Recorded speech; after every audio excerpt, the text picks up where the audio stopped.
Ready. So, welcome back, and welcome to part 2 of our Blackstone Obelisk adventure. Last time, you guys approached the base of Blackstone Obelisk from a distant land. You come seeking a way to remedy the apparent death of your friend Chud the Barbarian. His body was found limp and comatose after he attacked a magical lantern that it was known to flash green in the presence of things dying. Anyway, your research led you to the tower, which you came and traveled to and eventually approached. Then at the base you found a horde of undead that you fireballed and hacked your way through to get to the base of the tower. A variety of shenanigans ensued, but eventually you fought off a bunch of undead and ascended through a couple levels of the tower, fighting undead T-Rexes, zombies, ghouls, and more. But that takes us to where we are right now, which is this room that you've just teleported into. Let me read my description here. As the yellow light of the teleporter fades, you immediately feel the deep, penetrating cold bite into your face and hands. A sharp wind whips around you, freezing the sweat on your skin. As your eyes adjust to the dim light, you see a single blue flame flickering coldly in the center of a room coated in ice. Snow swirls about you, chilling you to your core. What do you guys do? I probably approach the blue flame. All right. Yeah. Go for it. Yeah, alright. No, one of us has a much higher arcana than I do. All right, Sierra, looks like you're going on first. You walk up to the flame and look at the flame itself. What are you trying to do? Is it a magical flame? Do I feel any heat coming off of it? You put your hand up to it, and if anything, it gets colder. It seems to be some kind of entropy flame. It's definitely magical and not at all the way that you'd normally expect it to be. Go ahead and make a Arcana check for me. And what languages do you speak? Ooh, that's a good question. Where are they listed on here? Under attributes, if you scroll down to the bottom, there should be languages on the bottom left. There. Languages: Elvish, Infernal, and Abyssal. All right. So give me that Arcana check. Yes, sir. Nice. Solid 9. Yeah, you run your hands through the flame briefly, and there's no real effect, but it is very, very cold. As you're taking this all in, you're baffled. While he's doing that, I'd like to. Helgro will like to scan the room, but looking through the magical lantern and see if there's anything that pops up. Go ahead and make a perception check for me. Okay. Solid 14. You scan around looking through the lantern as a lens, but nothing stands out to you beyond what you can normally see. I want to check out this body. Okay. Go ahead and make an investigation check, and then I want everyone to make a Constitution saving throw for me. Nice. Oh boy, here we go.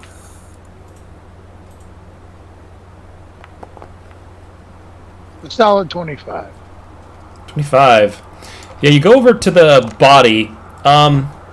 With a 25 investigation, you see this body is like long dead. It's frozen solid. Looks to have been maybe an adventurer at one point. And they seem to have fallen down and been covered in ice, with one arm outstretched, holding some kind of stick. It's just kind of partially frozen in the earth.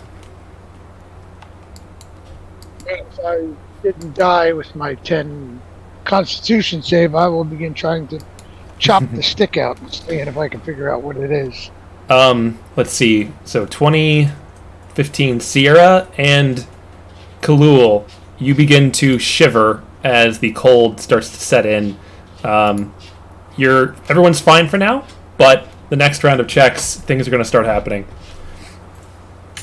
these looks like there's, is it 4 here? 4, like right here next to where I'm standing to my right? Yes, there are 4 sconces that have sort of been embedded in the ice that are coming up through it. They are inactive. They just seem to be like where you could light a torch, but nothing happening. Can we do like an investigation or perception, see if they've been used Sure. anytime recently, or if there's any runes or anything on here? Go ahead and do that. And then, what languages do you speak as well? I speak Elvish, Common, and Sylvan. Gotcha. Nope. Well, actually, one of my items, I forgot about that. I have a Helm of Comprehend Languages. Ah, okay. So go ahead and make your investigation I'll check. comprehend languages, but I don't want to use it because spell slot. Plus, I don't really know what's happening language-wise. So, And do you want an investigation or perception? Investigation, please. Nice. Yeah, so you walk around this torch. It's like a sconce with pieces of frozen wood in it. Looks like it should be able to be lit on fire, but currently is out. There's ashes in the bottom, and it's partially covered in snow. You walk over to the center, and with your investigation, you notice there are tiny runes and glyphs carved into the base of the central column where the blue fire is. As you squint at it, you can tell it's a language you don't know, so if you use your helm, you can read it. Okay, I think it's, let me look at this thing. I think it's at will, isn't it? I think so, yeah. For use.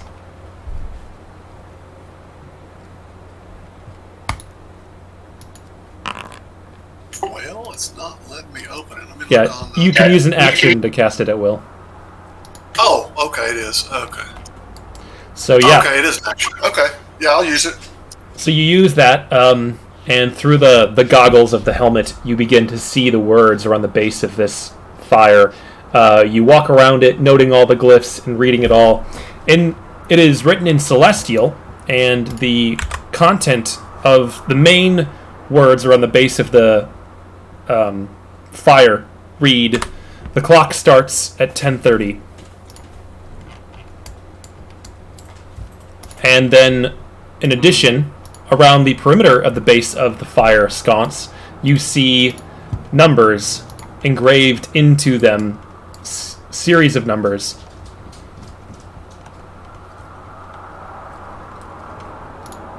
Oh, jeez. Well, my first instinct, 10:30 would be, if we're going by clock, would be that sconce to the far left, but I don't know if it's that simple. I want everyone to make a Constitution saving throw for me. Here we go. Ms. Ray, are you intending to roll everything with advantage? Yeah, I have foresight up.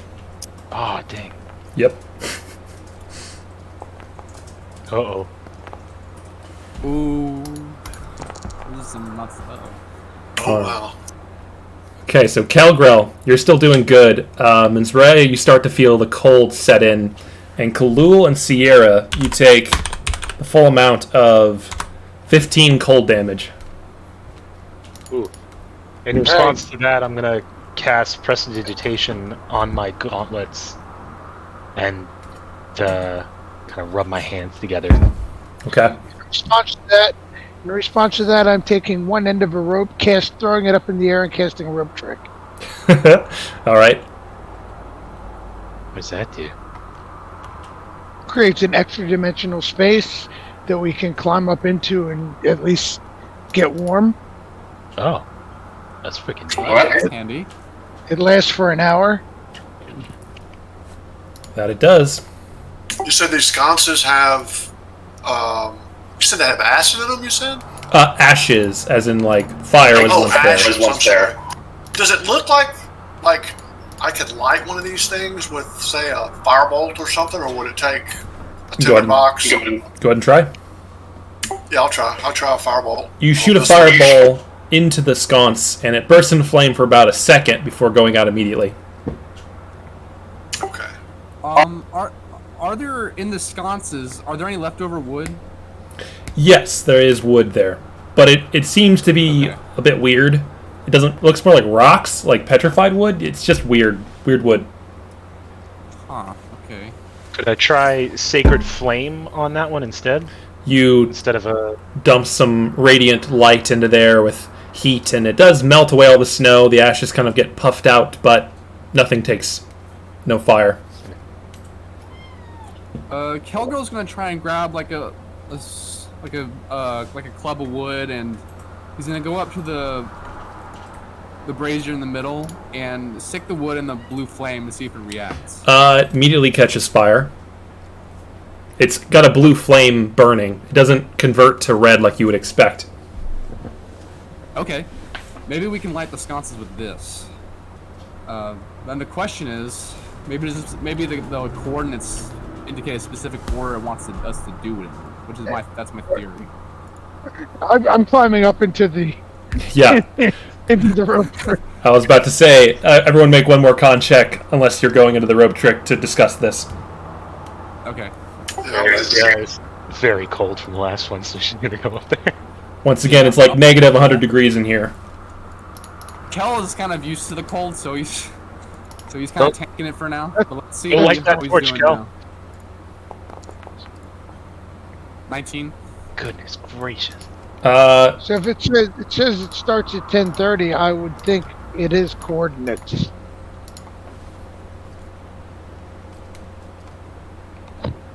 Is that the only writing anywhere in here? Did I see any writing on the other two sconces that I was near? You investigated them all. No. All you saw was the words, the clock starts at 10:30 around the base of this circular sconce, and these digits and the physical locations they're shown here on the base of the sconce. What are these? Those are just columns holding up the ceiling. The base of the columns, that's nothing. Nothing, yeah. You looked pretty thoroughly. The round thing is nothing special? Okay. So the three of you are up in the rope trick, hiding from the cold, sticking your head out every now and then to yell over to Kelgrel. What are you doing, Kelgrel? Go light the one. Okay. I think we should light this one. Yeah. Okay. Kelgirl's gonna follow his lead, and So, as you step away from the sconce, you take a couple steps, and the light just sputters out. oh shoot. Okay. The center sputters out? No, the central light is still going. His torch that he lit on fire with blue flame goes out. I have a question. While we're up in the extra-dimensional space, I assume we would warm up, right? Yeah. If you spend a while in there, it takes more than a couple minutes to recover from that type of cold. But yeah.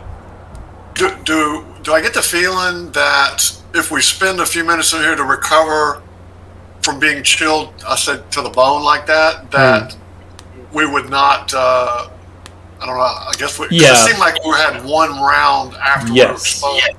Okay, so we can reset that basically. Yes, if you spend time up here. Nobody has endure elements or protection from elements or anything like that? I have absorb elements. I'm looking at the spell description here. That will help us. Yeah, well, I mean, that's a reaction for yourself. Yeah, that's a reaction. You're right. Yeah, I'm talking about the protection spell, like buff spells. Oh, I see. Yeah, nobody takes those. So, I'm wondering... Kelgrel. Hey, Kel, why don't you go check out this body, see if it too is holding a stick. I think I'm gonna run out and dash. I want to dash to the circle in the very far north out there by Kelgar. Mm-hmm. Look at the runes on it. I assume it has runes like the other one that we saw. Yep. And because looking at it now, there's one that's roughly at 10:30. I just want to see if there's any core, maybe. Make an investigation check. And Kelgrel, as you look at the body, this one seems to have been crawling to the teleportation circle before it collapsed and died and froze to death. Nothing in particular in their hands. No, okay, shoot. Could shoot an arrow through the blue fire into one of the torches? Minzrea, the teleportation runes have nothing of note on them. It's more or less the same technology that you've seen in the previous rooms. There's something that needs to turn on this circle, but you don't know what the trigger is. Here, 1 second. I'll be right back. Is anything on the fire sconce holder, whatever, rotatable? No. It is solidly So built into the floor. not like a combination or anything. Right. Okay. Calgirl, give me another con save. Hell yeah. Con save. Doing great. Two. DC's 18, by the way. That's when you start taking damage. Hey Kel, try taking one of the sticks from this pile to the flame, lighting it, and taking it back. Let's try that. Maybe it Okay. corresponds to the specific sconce. So So I was you going to do exactly that. you grab one of the chunks of wood out of the sconce, you bring it back to the central fire, and yeah, it takes immediately and burns quite nicely as you stick it in. But Okay. as you turn around and try to head back to where you came from, as you take a couple steps off of the central area, it sputters out immediately. Does Understanding here. that lantern that you have, does it look like it could hold a flame in it? Or is it just magical in itself on the inside and it's encased? The what that you have? Oh, the lantern. The The lantern. lantern, I was wondering yes. if we could transport the flame to the sconce inside the lantern. You can certainly try. Okay. I don't want to, us to damage it. We obviously are going to need it, but I'm just kind of curious if it would do that. We can just open up the lantern, right? Or is it open up? What's that? Sorry, that was supposed to be the rope trick representation. Oh, gotcha. Oh, okay. Should we move over to there then? Oh, alright, there it is. So Kel's gonna open the latch of the lantern, and what's in? Is it burning inside? Or can we There is no latch. It doesn't have an opening. It just has this like ethereal green light that kind of emanates from inside. It's a little bit cracked. It's not the kind of lantern that you could open and like access a candle. Oh, how are we gonna? I don't know if we can transport it then. If we can't access the inside of it. Calgrel, make another con save. Now at this advantage, you've been out there a while. Yeah, Kel's gonna start to feel it. Let's see. Did we try shooting an arrow through the fire? Still doing good. 22. No, but I don't see how that would. I mean, Okay, maybe we I can mean, I'll try. light the arrow. Using, wood and arrow or something. Yeah, I mean, maybe try to shoot a fireball through it. I'll jump down. I'll come over here. I'll line it up, and I'll shoot through the flame to the sconce. You do shoot through.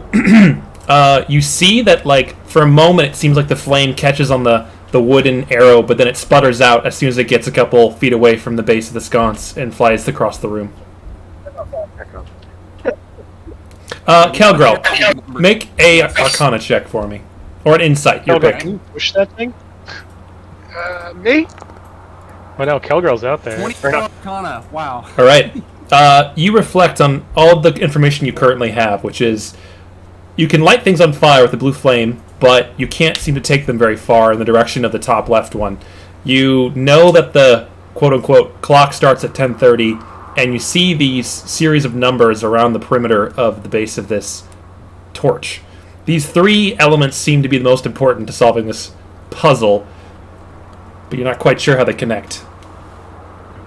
Yeah, we gotta do something with the numbers, otherwise we're not getting anywhere. So, Okay. No.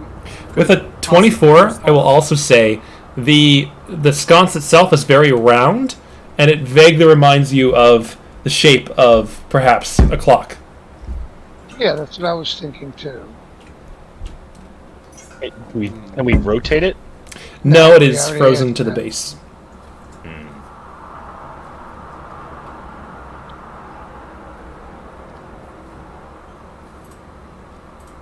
-5, -20. That would be in the -20 would be in the 10:30 position. Well, that's more like 11. That would be 10:30. so it'd be like -5 hours, -20 minutes, maybe. It would simply be the two numbers. Um,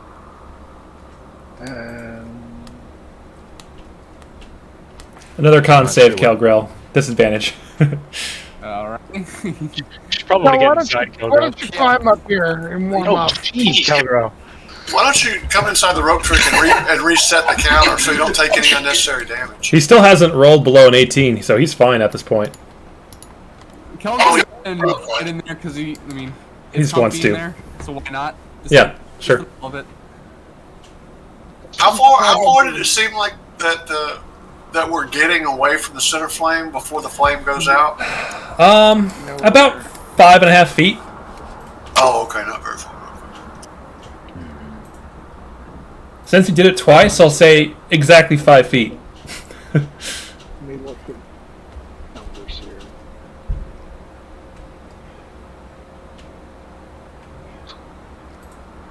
A number written in that format, what does it mean? I'm not a numerologist. What was the 1030? I mean, usually that's coordinates. We have two Yeah, numbers. that's what I was like that. thinking too. But if it's a clock, it might not necessarily be that. With the text written on it, Wait, was wait, 1030 five- written like a time with the colon, or was it written as a comma separated value? It was set written as time, and the wording of that was all around the base. There wasn't a specific starting point for it. It was just the first clue. Okay, hold on. So this one is -5, -20. This one is +5, +20. Yep. Well, there's definitely a symmetry to the numbers. This is -35, -15. This is +40 and -15. I'll have let's see, the other wizard type, Menzrea and Sierra, both make insight checks for me.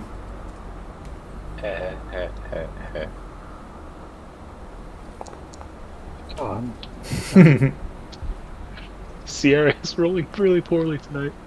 I'm what's it called? Proficient in that.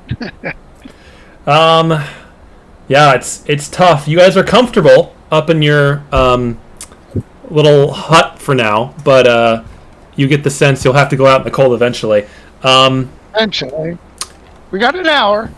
It's We true. got an hour, and then I can cast it again. So I'm not worried about it. How long does it? How many uses do you get? How It's only many second level, right? Yeah, how many second Oh, levels? I didn't realize it was a spell. How many spell slots do you want to burn for a comfortable escape? 2 exactly. Well, it's that and locate object. So I'll use the rope trick at this point. Also, Kalul and Calgrel give me a insight check as well, just because. Okay. Okay. Insight on the double. Let's see. Kalul, God, like me? 15.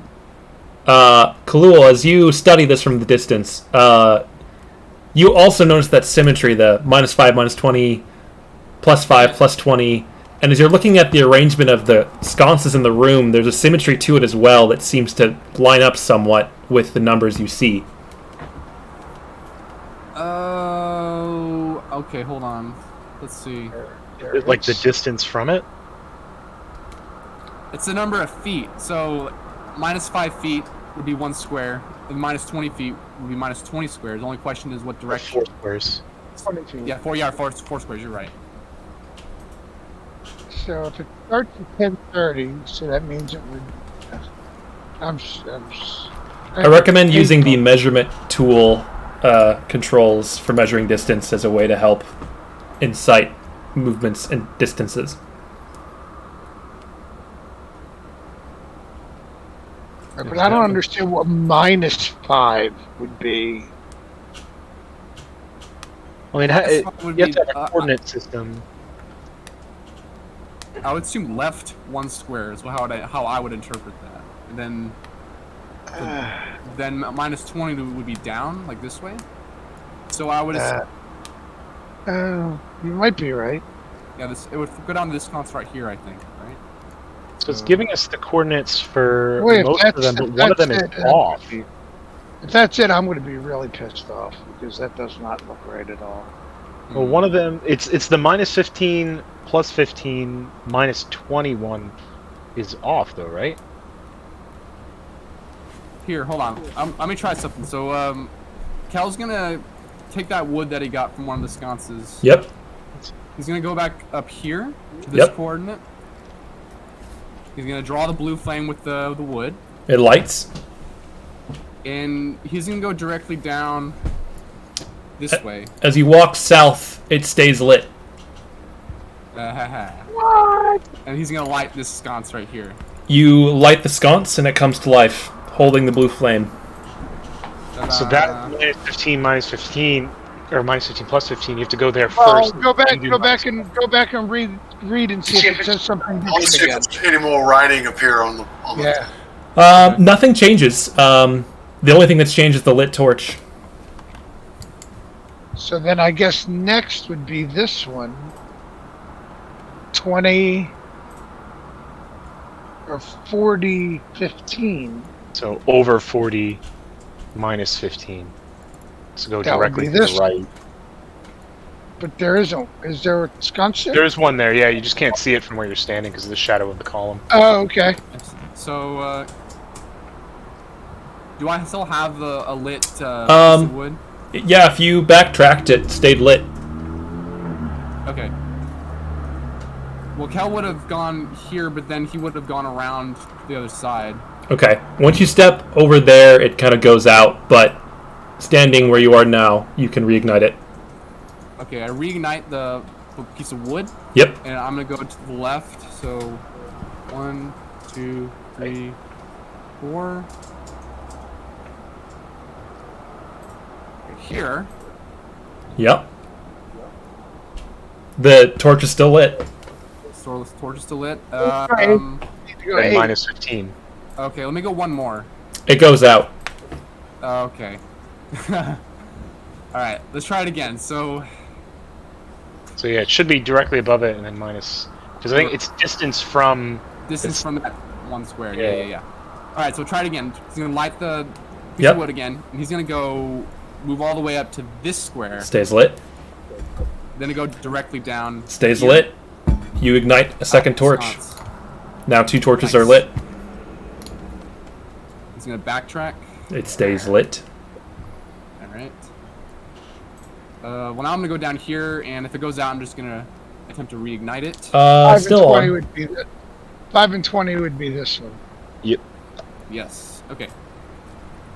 Okay, you walk straight up. It stays lit. You light another torch. Make another con save with advantage or disadvantage. Disadvantage. I'll say you've been out here so long out of everyone. Yeah. If you roll poorly, you're taking damage. Okay, there we go. There we damage. go. 21 cold damage. It was time. Hell yeah. But Yeah, hurry up. You're feeling last it. one, so you gotta do minus 15, minus 15, or minus 15 plus 15.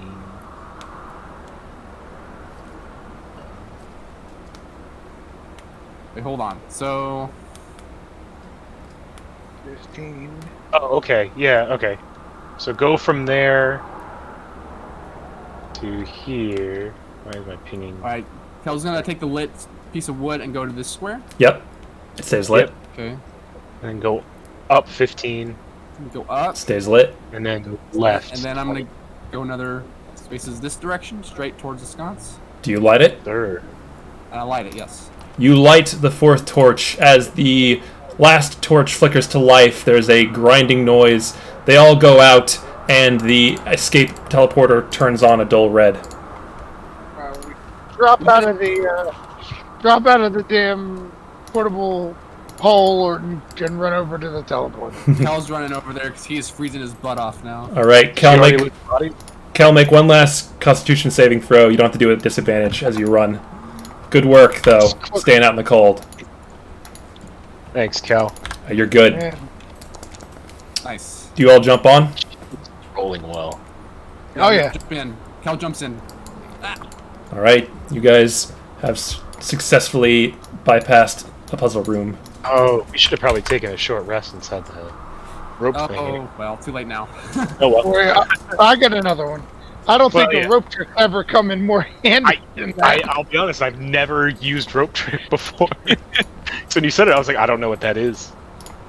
All In right. Pathfinder, it lasts an hour per level, so people use it for rest to like study spells and stuff when they Oh, get to dang, the that's a higher long rest levels. model. Yeah, it's a great spell. Rope trick. All right. Wizard, artificer. Darn. So, as you all step on the teleporter, once again the familiar sensation takes place, and you step into another room, circular like the rest. In this room, on the left and right, two empty, large archways sit on either side of the circular hall. In the center of the room is a massive raised, gilded dial surrounded by mysterious runes in many different languages. The right archway is made out of silver and platinum, while the left archway is carved from copper and gold. Next to the dial, a conspicuous brass lever sits waiting. Okay. Okay, so sorry, you said the right one was platinum? Silver and platinum? Looks like it. And the left one is gold? Seems like it, yes. Well, you got that helm. See if, can Sierra read the text on this center one? Yeah. You read the text. Essentially, let's see. Let me look at my notes. You determine that there are 11 entries written in different languages. Some of them are celestial, some are abyssal, some infernal, some dwarvish, and they refer to the various planes of existence. You see on there the twin paradises, Elysium, Arborea, Mechanus, Limbo, the Nine Hells, Hades, the Abyss, and there's one marked, at the very top, marked the tower. It's currently pointing at that. That investigation check was to check out the lever. Yes, it's a simple lever. It sinks into the base of the floor. Clearly something you could turn to activate something. Does it turn like a pointer? Like a hand on a clock would turn? Like No. it rotates? It's just like a light switch, like a big lever. Okay, so it's just a switch. It's not a crank. Mm-hmm. Okay. It's not trapped. Take it. Yes, for the 34, it's fine. Can Kelgro go up to the copper and gold arch and investigate and see if there's like any glyphs or Yeah. anything else that might stand out? At this point, you all are familiar with some of the like artistic stylization of the runes on the teleportation circles. This archway shares a lot of that. It's clearly different, but it seems to be some kind of teleportation magic.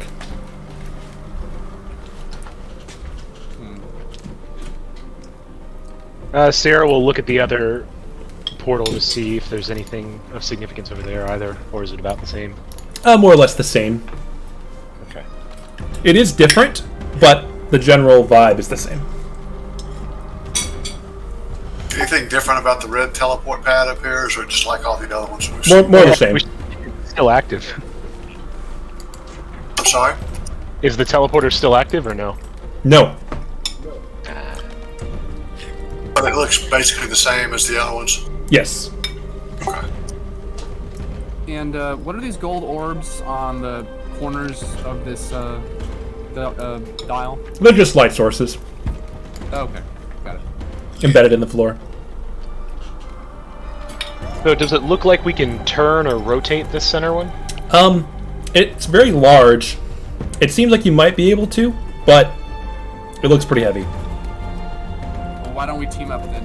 Kel will grab one side and we'll turn like clockwise, maybe? Sure. Okay. Both of you make a strength check. Alright. Flat strength check. Flat structure. Flat strength. You both stand there and strain to twist this central dial. You feel it like budge a tiny bit, but nothing happens.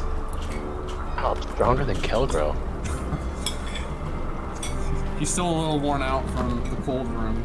His muscles are a bit sore, so maybe a little rest might do him some good. Well, maybe we can keep investigating the room in the meanwhile. Let's see. Does it look like when they were trying to turn it and it moved a little bit? What is it? The centerpiece moves. The entire table seems to be able to rotate somehow, but it's currently locked in place. Oh, okay. So I'm just kind of curious about the one that's black there, and the other two are clear. Wonder if that's the point. For clarification, that's just sort of like a pointer. You can see it's currently pointing at the rune that's written in common that says the tower. I'm curious if you throw the lever and it spins the wheel, and this one and this one indicate where the two portals go somehow. Let's well, maybe we can test the portals out. Is there any on the floor? Is there like any rocks or pebbles? No. I can shoot an arrow with one. Let's shoot an arrow. Okay, yeah, might be better. And a devil, I know I'm in bad shape. At the current moment, there is nothing in the archways. You just see stone behind them. Oh, so it's not even on. Want to flip the switch? All right. Hold on. Somebody hold. I'm going to tie the rope to my belt. Somebody hold this end of the rope, and I'll hand it to Kel. As I say somebody, I give it to Kel. Kel will hold the rope and hold on for dear life. And I'm going to reach my arm and see if I touch wall. Okay. Make a Constitution saving throw. Oh dear. Can't be a dexterity save to yank my arm back in time. So you reach forward into the empty archway, sweat beading on your brow, and as you touch the flat stone on the other side, you jump in anticipation, but nothing happens. Nothing happens like that. Wait, because I can't regrow limbs. All right, Really so they're not active. Not at the Yet. moment. Okay. So I'm thinking we're playing. Throw the lever. Let's see. I'm wondering if we're playing roulette here. That's definitely what it feels like. So it's on the one that says the tower. Is there a second one that indicates not a known a plane that somebody knows? You can read all of them. They're all known. You guys are heroic adventurers. You've been to some of the other planes yourself. The tower is the only one written in common, and the rest are written in like strange languages. Okay.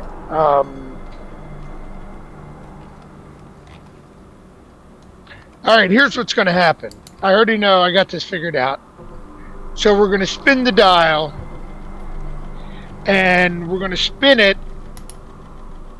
and something from the plane that lands on is going to enter from one of these two, and we're going to have to fight it, and we got to keep spinning it until it lands back on the tower again, when it'll light this up, and we have to jump on it. That's how it's going to work. That's how it's gonna happen. Okay. I wipe off my hands and say my work is done. Well, Alright, so- how do we want to prepare for that? Do we want to we try take to a block short off rest one of the portals? Yeah, that might be a good idea, yeah. I'm thinking when you throw it one direction, it spins one way and something will exit one of the archways. When you throw it back, it'll spin the other way and something will come out of the other archway or it'll land on the tower. I'm thinking this is completely random. This is what my guess is. If those of you who are arcane people might know better. I mean, I don't even know if it's magical. I'm sure it is. But that's my guess. I mean, my guess is just you pull the lever, it spins, and depending on which plane it'll decide which portal it comes through. But Right, but the lever goes back and forth. So it's going to spin one direction and then probably spin another. And does it it'll actually go back indicate, and forth, or is it just you pull it and then it returns? I'm sure. Can I tell? Does it look like it would go forward It looks and lock like into a place? single pull, single throw switch where if you were to throw it, it would be on the other side, and then you could pull it back to the starting position where it currently is. Yeah, that's what I thought. you want to pull the switch? Oh, you guys ready? Did we want to rest before we throw the switch or no? Rest would be a good idea. Or do you want to untie yourselves from each other, or are you guys just really into Bonded. We're into this kind of play. No, Kelgar will release the rope. Sure. All right. Alright, did you want to rest before we go, or just throw it? Short rest does me no good. I don't know about the rest of you. I mean, you can heal from a short rest. I get significant benefit from a short rest. So Okay. I wouldn't mind. But I don't know if we want to spend the time. We'd all get temporary hit points as well. Ooh, Well, that's a good thing. inspirational speeches as well. I'm mostly out of hit dice, but we'll figure that out as when we get to it. Every time we let's take just- a short rest, if I still have spell slots, I can heal Let's people. just go at a and let's try to take a short rest, and Yeah. we'll go from there. Go for it. Nothing's happening in this room. You guys can totally sit down and take a short rest right here. Okay. If we're going to short rest, I'm going to prepare a meal so everybody gets +1.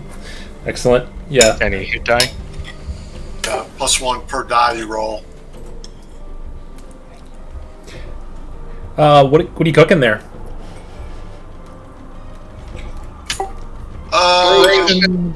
Maybe elven bread, something simple, something quick. It's a nice flatbread. I like it. Yeah, everyone go ahead, take a short rest and roll your hit dice. Kel will take a load off, lay down, and greedily rub his hands in anticipation for the snack. See what he can heal here. How's your familiar doing? Cat's doing okay. He's curiously sniffing around, but Is he otherwise cold? he's kind of just chilling. I assume you left your cat in the rope trick the whole time? I grabbed him with me when I left. Let's see, how many do I have? Does it? I don't even see where my hit die are. 2 available D8s, 12 D6s. Goodness. Let's see, that's 3, 9. Okay.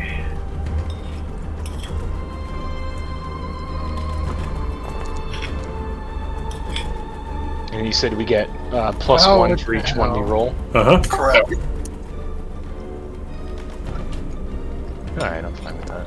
That's it. I'm out of hit dice. But I get 1, 2, 3, 4, 5 more.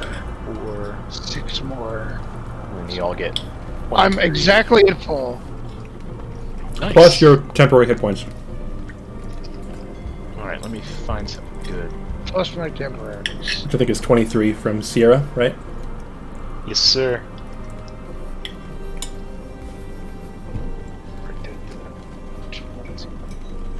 Oh, hold on. That's not right.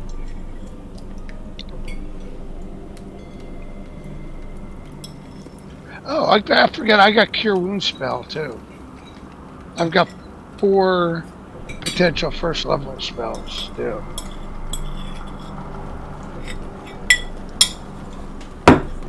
All right. Are you all short rested with various modifiers applied? I think so. So as we kind of sit there eating our flatbreads, Sierra kind of looks out over the group as she's kind of munching and petting Cargill's cat. Says, "You guys need to learn how to select your thoughts just the same way you select your armor every day. This is a power you can cultivate. If you want to control things in your life so bad, work on the mind. That's the only thing you should be trying to control. Eat, pray, love." Oh God! Words of wisdom. Inspiring indeed. Khalil Yeah. slits his wrist through his glove, through his gloves man. of thievery. You don't have to take the 23 temporary hit points, but I would highly recommend it. Yeah, I'm not arguing about that. That's philosophical. All right. You're all healed up and rested. You've eaten your flatbread. Do you pull the lever? Let's throw that lever. Throw the lever. Spin the wheel. You spin the wheel. You pull the lever, Spin the wheel, make the deal. and immediately the center dial begins to rapidly rotate. It's spinning and spinning. You see the arrow pointer whipping past the different runes. It just keeps going. I'll throw it back. Throw it back. You throw it back. It clunks and then begins to very slowly slow down. Slowly the dial loses more and more momentum. And I would like you, since you're the one who threw it, Kalul, to roll a d10 for me. Sure. Have hit points, Kulu. Huh? Don't forget your temporary hit points. How do you input them? I just wrote it down on a piece of paper. Oh, double click on your character underneath your hit points under your portrait. There's a box for temp. You can click that and type them in there. Oh, okay. I didn't see that. Yeah, it'll add them as a separate color and subtract them when you do the right click of your portrait. Oh, cool. All right. As it comes to a stop, it lands on the symbol for Arborea, the realm of endless trees and chaotic good creatures. With a sudden flash on the right side of the room, a portal rips open, light spilling out, and you all see through it, onto the other side, a endless forest from like the ground perspective. Many tall, thick trunks line the walls, and as you glare through it for a moment, you see something move as, stepping down and squatting right in front of the portal on the other side, a tree-like person, maybe about 15 feet tall, glares at you through the hole, and it bellows at you in a unintelligible language. I don't think any of you speak tree. Yeah. What are you guys doing? Throw the lever. Elvish, is that not good enough? I speak Sylvan. You know what? Sylvan's pretty close. It's not perfect, but you get like every other word. It's some kind of sub-dialect. Make an intelligence check for me if you want to try to like infer what this thing is saying. Or you can just pull the lever again. Your call. Which one? Intelligence check. Go.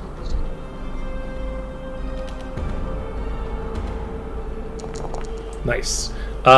You listen hard. It sits there, and the words you're getting, every other word, are, "What is this? Who are you? Why are you in my house? Why is this hole in space? Make it go away." Who are you? What are you doing here? What are you doing here? Get off of my lawn. Get off of my head. That's what I was thinking too. That obviously looks like another plane. Do you address the treeman? I'm a guy like me. Does the portal there? It looks like that's another plane, possibly. Yes, definitely seems the case. Okay. The plane of Arborea, it would seem. Okay, that was a lucky pull. I'll throw the lever again. Okay, as you talk, you listen to this thing talk for a little bit. It reaches a hand through. You pull the lever. The portal closes abruptly, and one of the fingers gets snipped off and lands with a clatter on the ground in front of you as the portal has shut abruptly. Oh, I didn't like that very much. The portal is closed. The center is spinning. What do you guys do? Sierra's gonna go collect that woody hand. Sure. Yeah. Somebody else And, want to try their luck at the bring it spin back the to the wheel, center. spin the wheel, make a deal, or Yeah, Kelgo will crack his knuckles and flex his fingers, and I'll give it a try. Go for it. Kelgo will pull the switch back. All right. be gentle, Calgary, more gentle. You're gonna hit. She's Give not me that. the tree again. It tries to be You're gentle, good. but it's not that gentle. You're gonna break it. Kalul, I would like you to make a insight check for me. And Kegrel, roll a d10.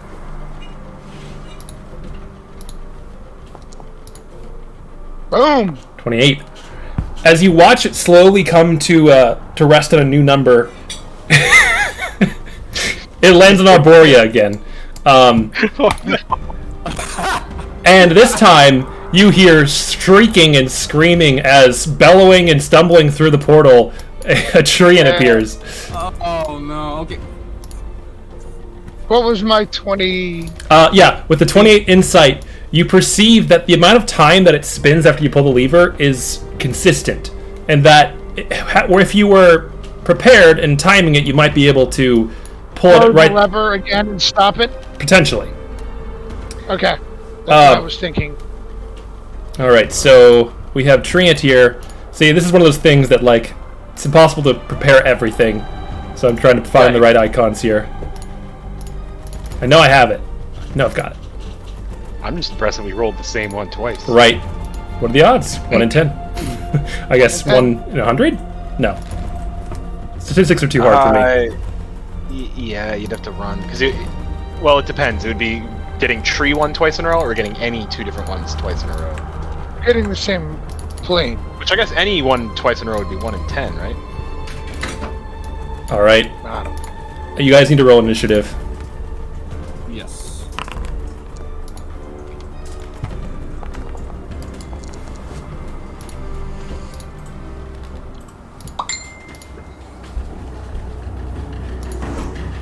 All right. Khalul and Minzarea, get that initiative. I thought I did. Oh, just went. Yep. Is that right? Yep. Yeah, it's not rolling advantage for me.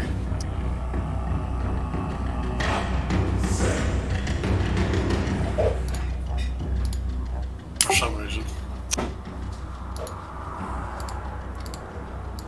So we're rolling a d20 or something? Yeah, sure. Oh, well. Nice. Womp womp. Well, get it out of the way now, I suppose. Doesn't really Yeah. impact too much. All right. That you get, was you get plus 13 on initiative, all right. so I don't think it matters. Minzrea, you're first.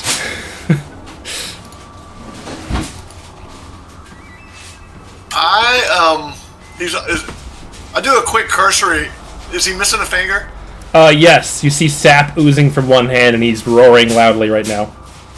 I Hit it back to him. speak Sylvan. I don't know how that would correlate with Treant. Do I have any idea? The occasional word you hear is like, "Ow, my God, I'm going to kill all of you. Oh my God, the pain." Oh.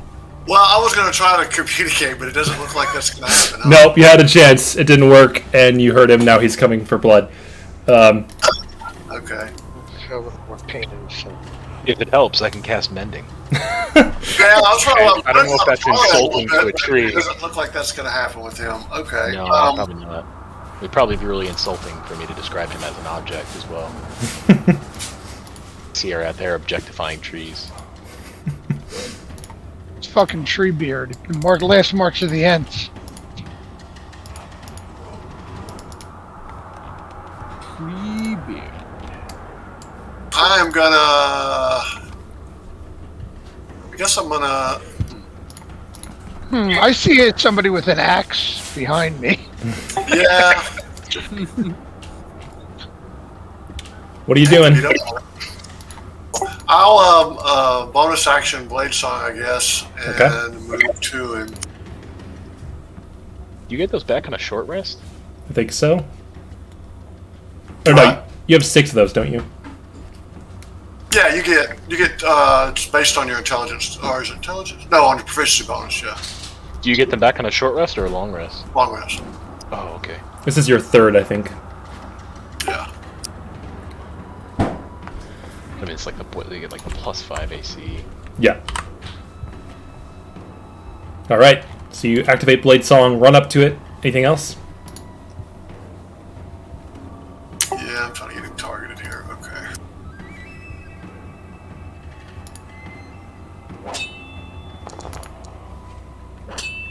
Oh, it didn't roll initiative. Okay, I'll roll There. one extra. You can click on it to make it roll triple advantage in the chat. There's a little like plus icon. You can just click on it really quick and it rolls. So 23 does hit. Wait, what? Well, it didn't roll advantage. Is my problem. I was just seeing if I crit. I'm saying it did roll. If you look at the chat, there's the 3 rolls there, the 3 dice. It did roll. Oh, it did it automatically for me. Okay. Yeah. Okay. And I'm going to put a booming blade on that.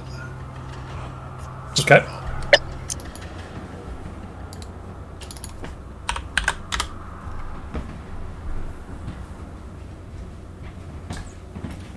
What's the booming blade damage? Thunder, 15. All right. And then second attack here.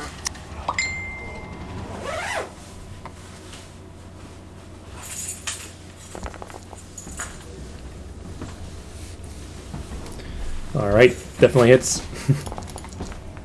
17 slashing.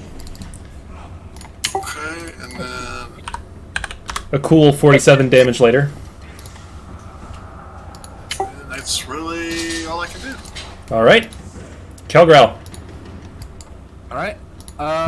Just to confirm, is the portal still up or did it go out? I believe you landed on 3 and you haven't spun it again, so it's still up. Okay. All right. Well, here's what I'm gonna do. Kelgul is gonna run right up to him. He has the movement, so he's gonna use his first attack action to attempt to shove it back to the portal. All right. High DC here. Check. It's a contested strength check, I think. Yes. Yes. So I'm gonna roll. Is it athletics? It's athletics, I believe. Pulls Calgirl through the portal with it. Oh God. Yes. You run up and slam your hands into its chest and push, and it doesn't budge. I will say, with shove, since it's part of your attack action, can't you do it twice? Yes. You can caress the tree gently. We're hugging the tree. You just want to feel how it touched at first. He likes to touch a wood, and now he's gonna shove for real. All right. The second attack is gonna be another shove. A 2. Oh, my goodness. Yeah, no way. Good try, Kelgrel. All right. Well, that's good. That's gonna be his turn. All right, Sierra.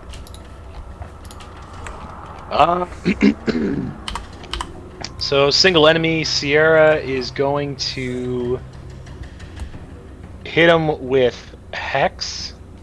Hex. As, you know, or yeah, actually, Hex. I think in my other game I have it renamed to. I have it renamed to something more holy. Holy blast. Blessed no, curse. I think I have it. Oh right. Okay. Consider it hex. It's not a saving throw, right? Hex. It is not a saving throw, but now he does have a disadvantage on. I think I get to decide, right? Yeah. Target choose one ability. So he has disadvantage on strength saving throws. On a strength checks, just because I want to help you out, Kelgrel. And I want to do. Thanks, Sierra, bro. No problem. I'm gonna hit him with my holy blast. First Sheesh. one does 13 force 31 to hit. Definitely hits.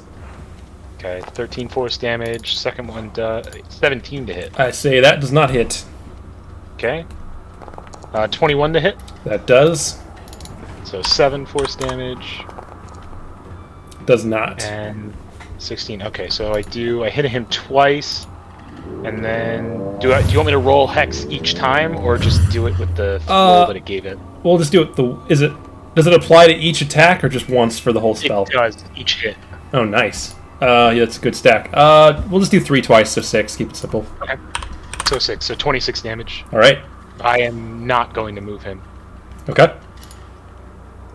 Kalul. And that is my turn. Do I get anything special? I get sneak attack, right? Let me think. If you get up there, yes, you have friends within 5 feet, so you definitely get sneak attack. This is still the first round before he has taken an attack. So I get an extra attack and plus D8 of damage. Okay, so there's. Oh, that's right. I renamed it to Inquisitor's Mark. That missed. I take it. No, 19 does hit. So you would get piercing. Okay. So let's see. So. Oh, I forgot to roll with advantage to try it again.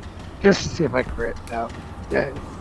And then I get to roll sneak attack damage on that. Feature. So sneak attack. All right. So 30, 41 total. Now that's all piercing, correct? Yes. It is resistant to piercing. Okay. A tree resistant to piercing. That's odd. Second shot. Definitely hits. Okay. Third shot. And then this gets an extra D8 damage. Uh-huh. And here's the extra D8. And that's also piercing for the D8? It's all piercing, yeah. Yeah, okay. So you did a lot of damage, but it was all halved because piercing. Yep. Cool. Because Anything else? arrows. Nope. I think that, yeah, that'll do it. Okay. No reason to move, no reason to hide. The treant is going to raise up its big old arms, roar, and swing once at both Kegrel and at Minsrea. So that's going to be first attack. There. 26 to Calgrel. Oh no. Okay, yeah, that hits. 33 bludgeoning damage. Sheesh. Okay. Second attack to Minsrea. Ooh, 18 misses. You know you're on blind rolls. Just. Oh, I don't is know it? if you want to be on. I don't know if you want to be on blind rolls, but you are. I can roll publicly too. Yeah, I'll switch that over. It doesn't matter. It doesn't matter. I just didn't know if you cared. Third attack on to Minsrea. 23. Nope. Misses. I'm 24. Oh man. And I'm Blade disadvantaged. Slinger. Feed Dodge the and trees. dodge. All right, top of the round, Minsrea, you're up again. Okay, I guess same thing. Show the tree you mean business.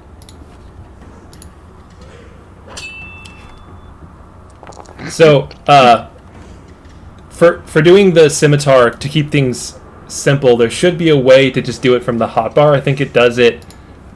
Yeah, so it does it with the rolls all done and the damage and everything in one click, and it keeps it really nice and easy with the triple advantage. Do you see that?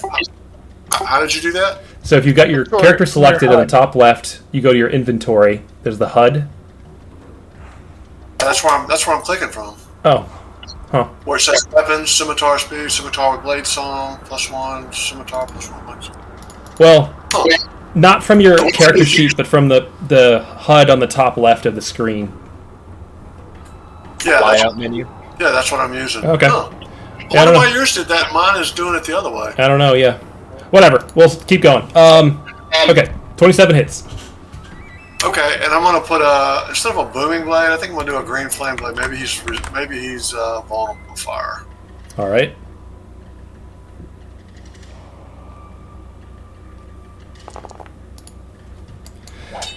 So, 16 fire, and then what else? Oh, I never rolled the damage for the sword, did I? He is actually with 16 fire. You you stab him. Green fire bursts around the target, and then with a shriek, it begins flailing. Yeah, it's vulnerable to fire. It took 32 fire damage, which puts it over the limit. I'll just say it catches on fire. Green fire goes staggering back through the portal, shrieking as it does, and then collapses in a heap through the portal, dead. We may have just started a forest fire. It lands back on Arborea. We see it up in flames. Not the first time we've left our mark on another plane. True. Very true. Well, care for another spin? All right. As you watch So, the yeah. corpse burning through the portal. It's so beautiful. So it's throw it, and then we're trying to stop it. You're trying to time it so it stops on tower again. Yes. All right. I will say, who wants to pull it? Maybe someone Go besides ahead. Phil this time? So someone Go with ahead. like good dexterity, perhaps. No, that would be me. Clearly. All right. Could be the Blade Song too. And why don't Mindrea try it? You said there was a way to stagger how it stops. You got to throw the lever back, and we're trying to time it to land on tower. So there's like a set delay from when. It spins a certain amount of time before it slows down, but by throwing the lever back, you can stop it early. Okay. Am I supposed to be able to interact with this lever? Oh no, that was just for waiting to do it. If you pull the lever, the portal closes, leaving behind only the smell of burnt treant. The disc is currently spinning. I would say, Kalul, you were the one who noticed that there was a set amount of time. Kalul, make a history check to determining precisely how long.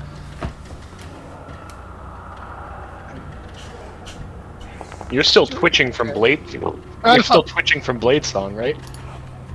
Yes. It lasts 10 rounds. Yeah, no history at all. You realize that you didn't actually count down how long it spins, so you don't actually have a great anticipation of when to pull it, even though you know it is something that needs to be pulled at a certain time. Menzrea, you can try and pull it and just guesstimate. Go ahead and make a sleight of hand check for me. You're gonna Why don't you open give back him up the tree history roll and give again. me the sleight of hand? With a 19, it slowly comes to a stop. Menzrea, roll a d10 for me.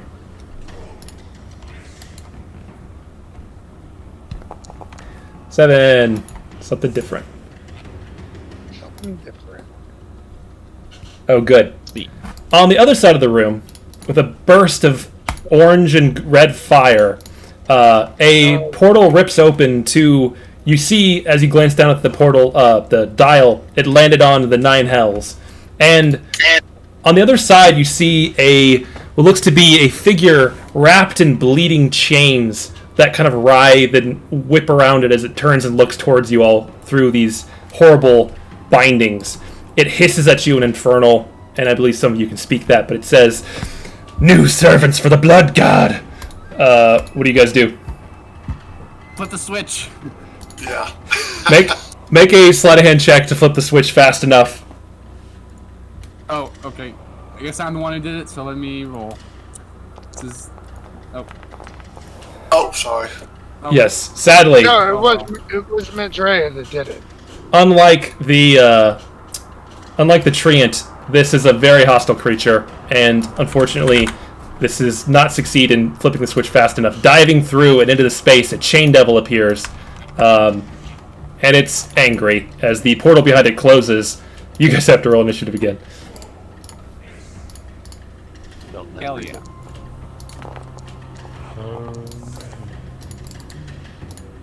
God, I hate not having. I've got plus so much in my initiative too. It's so Holy crap. Hex lasts. Is it adding for- 13 to my initiative? 'Cause did I roll a 1, really? All right, Kelgrel, you're up first. Oh, Kelra's first. Great. Hold on. Can I even make it? Oh, yeah, I can. I can make it. Okay. Kelra's gonna run up to him, give him a friendly handshake. And by a friendly handshake, I mean cast Booming Blade. All right, make your attack. Okay, that's the thunder damage. And... give me a second.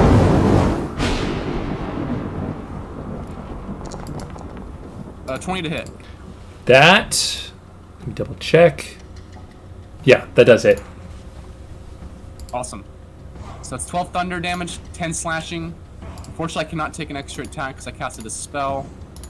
But he now is inflicted with the booming energy, so if it moves 5 feet or more before my next turn, then he'll take an extra one, I think 48. So. All right. Yes, he is surrounded by Moving light. willingly.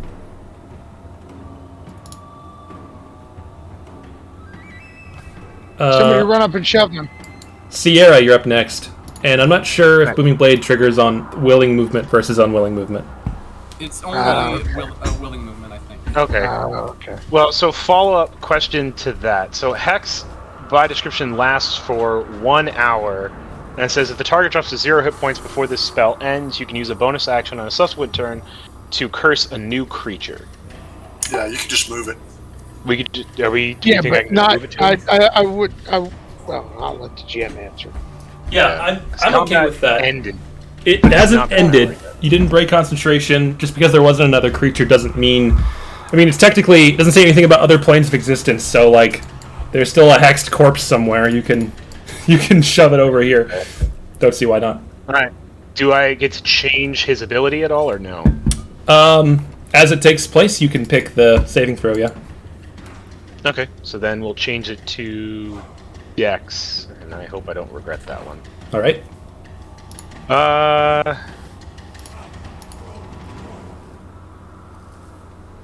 Okay. As this is a demon, I'm going to cast... It shows all of my cleric spells, even though I don't have them prepared, and it's very obnoxious. I'm going to cast Sacred Flame instead, because he is a bad guy. So do a Dex save with disadvantage. You rolled 2 19s for a 21.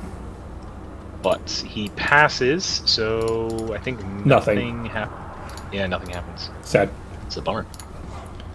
That's the end of my turn. All right. Khalil. Yeah, rinse and repeat. You're still tweaking. Oh no, you're not tweaking yet. First round, so you get that bonuses. Mm-hmm. And your sneak attack. Yep.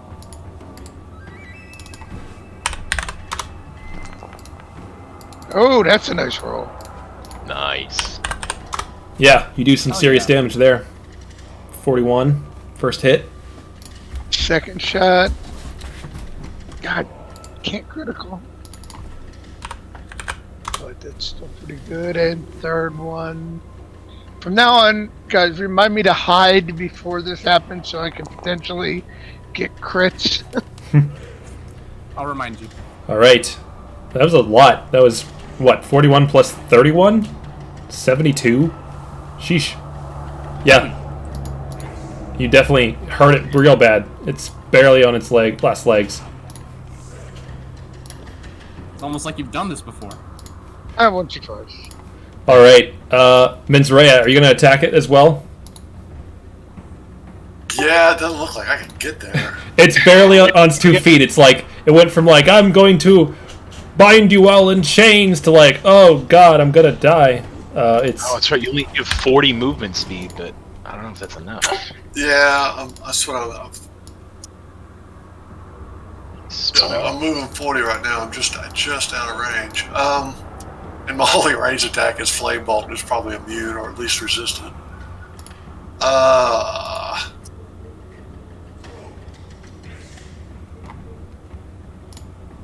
guess I'll move that direction, and I will Flame Bolt him. Okay. You know, just for the hell of it. Hang on 1 second. I just realized I had this. Does that apply? Let's see. You chose Abyssals? Yeah, that's one of them, yep. It is a fiend. It is a devil, not a demon. Oh, damn. Okay. Somebody said demon a few minutes ago, so that's what I heard. Close. Yeah, it was Sierra, sorry. No, that's alright. I mean, he looks demonic enough. Yeah. Yeah, it does. Okay, 1 second. As you get closer, Menzraya, it looks over at you, and you watch its appearance morph. I don't know who your loved ones are, but it looks like one of them, except wrapped in chains that bite into their skin. It looks quite awful. Make a wisdom saving throw.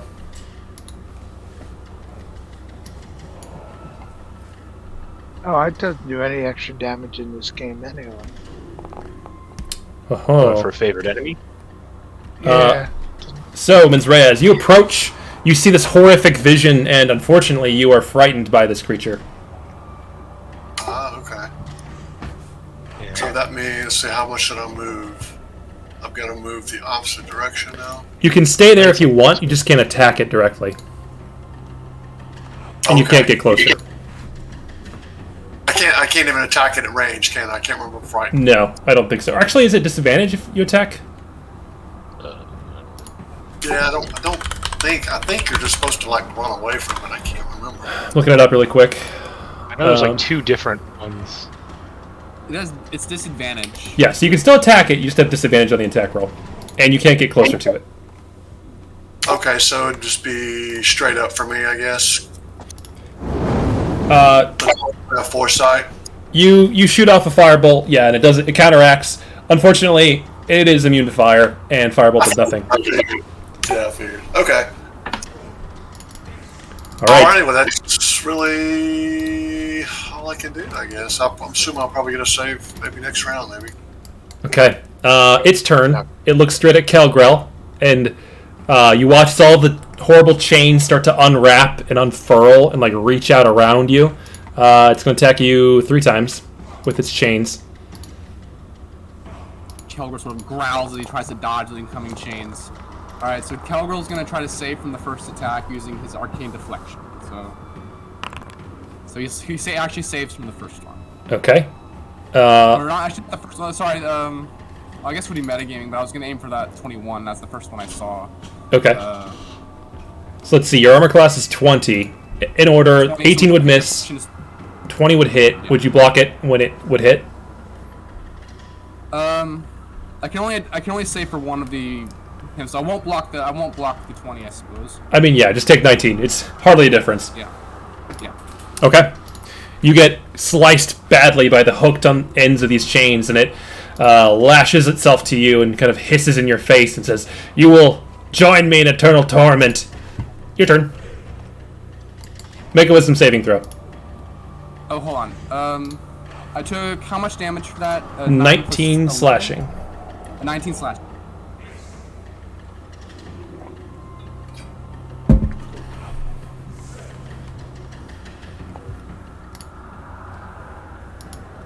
Excellent. You are also frightened of this thing and cannot attack it. Well, you can't attack it with disadvantage. Alright. Well, I'm just going to use Reckless Attack. Okay, negate the disadvantage. Go for it. Kelgrel's going to get pissed and try to just wildly swing at him with the axe. Go for it. Straight attack. Straight attack. So, hold on. There we go. That hits. And oh, yeah, 19 slashing. With a 19 slashing, you cleave it in half, and the chains go limp. It's dead. Kelgrel gives a guttural roar as he finally slays the beast. All right. So, at this point, you all know how long it takes to get the thing to land on the correct dial. It's a matter of merely throwing the lever at the exact right moment so that it'll land on the correct symbol. Alright. Trust has the best sleight of hand. Or is it history? This would be a sleight of hand. History was before to time it. No, that's true. Might be. I don't know what my sleight of hand is. That's Yours not is the like one 10, I think. I didn't. Yeah, I yours don't is even think you have proficiency plus in it. You 10. just have it at plus 10. I didn't specialize in sleight of hand, so. Because I didn't realize. Yeah, plus 10. So I will give it a try. I'll give it a go. All right. Make a sleight of hand check. 25.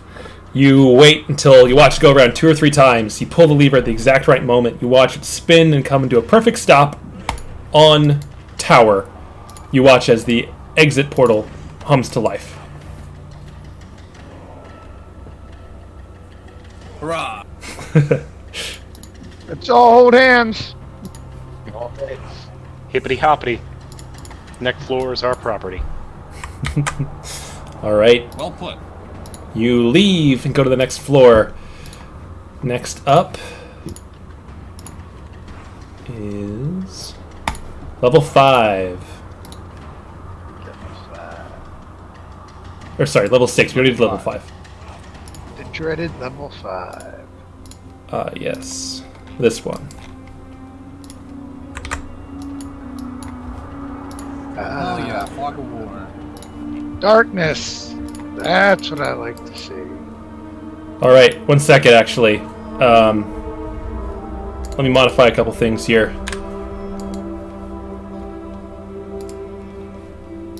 I messed up already. You didn't see anything. Don't look at it. Pitch black, so Good. Sonar. That's what I like to have. Okay, I'm fixing this. we're using echolocation. I mean, what? Doesn't Cool have blind sight? Or Yeah. double sight? So give me a second. I'm fixing. I will explain what's happening here in a moment. No, I don't have Devil Sight. Oh, okay. I have blind sight. He does.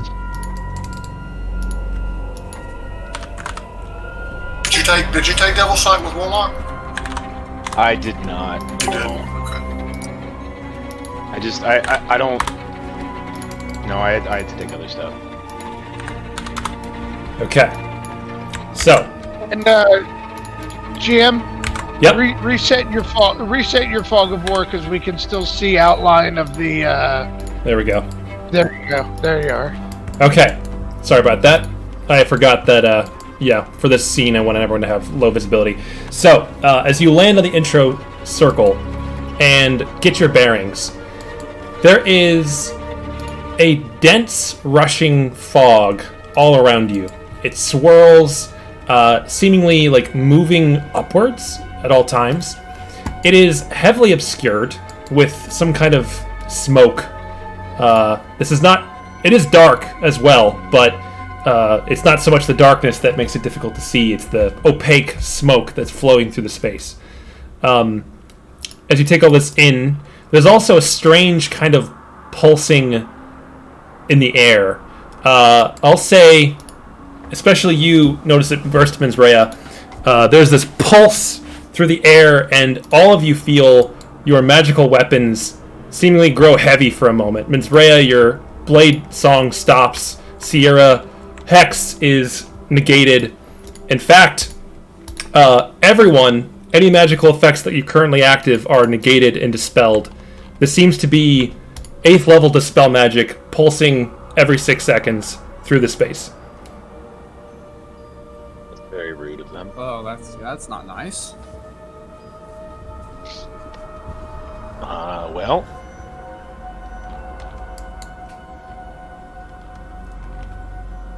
Okay, so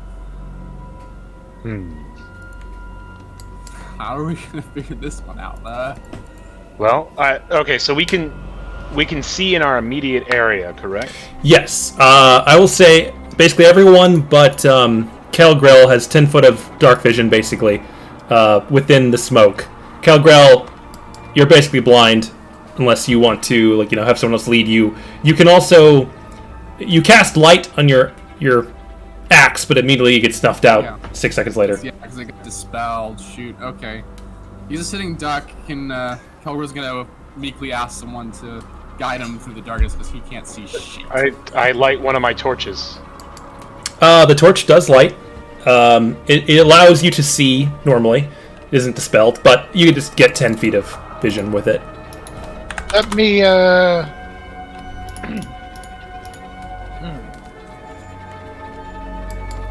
Oh wait, what about the magical the lantern? Has that reacted at all?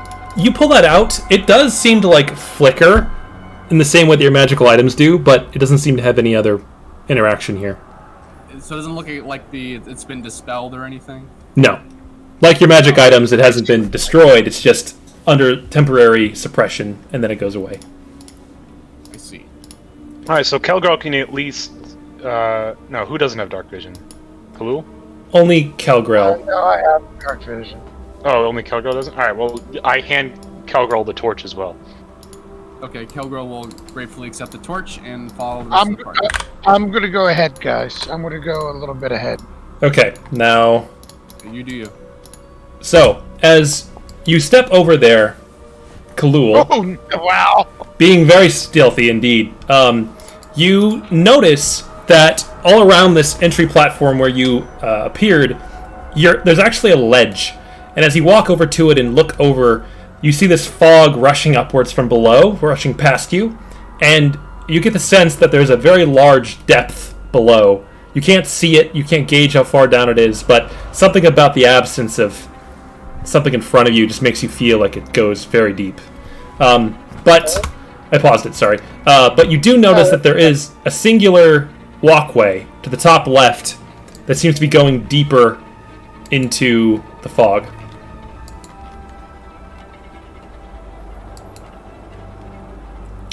Alright. I'm going to hold you there. So, let me describe a few extra things. So as you step out onto this walkway, it's about 5 foot wide, well, more like 3 feet. Easy to walk on, but definitely precarious. And this drop-off is on either side of you. You get the sense that a bad step here could be a really bad time. Additionally, you notice, glancing around through the dark fog, you do see 3 individual sources of light that are heavily obscured but glowing. There's a green glow on the far right, a purple on the far left, and then on the other side of the room, the familiar red glow of an exit teleportation circle. Even though you can't see it, you know that's probably what it is. So with all that being said, what are you doing, Khalil?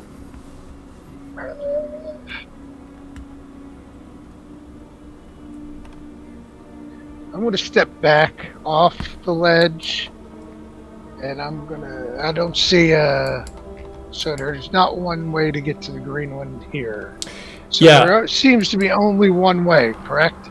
There seems to be only one physical walkway. As you squint at the green from the edge of this platform, you do see the very faint outline of what looks like a floating circular disc, perhaps, but glowing green. What it is, you're not really sure, and what it does, you're not sure. Obviously. Okay, well, there's only seems to be one way to go, so I'll take it. I will gingerly move forward. And are you going on your alone, or is anyone else coming with? I'm going to suggest letting me get at least out of your visions. Alright. Alright. I'll give you At a distance. I'll give you some space. Okay. So if it's like if they can see like 10 feet, if that's the distance, then I'll be like 15 feet ahead of everybody else. All right. So you go ahead. Before you leave, let me look. Hold on a second. You got your goggles of night or whatever? Well, I have goggles of night, but he just said it's obscurement. I mean. Oh, it's true. Plus, the magic items are disabled. I will say your magic items aren't disabled. It's just that they like go out for 1 second every 6 seconds. So they still work technically, but just intermittently in a way that's like not reliable. And casting spells are dispelled very quickly. Oh, okay. Never mind. I was going to cast rares, but okay, never mind. So it's a pulse. It wasn't one pulse when we came in. It's continually pulsing. Yes, every 6 seconds, 8th level dispel magic through the whole room. I will whisper back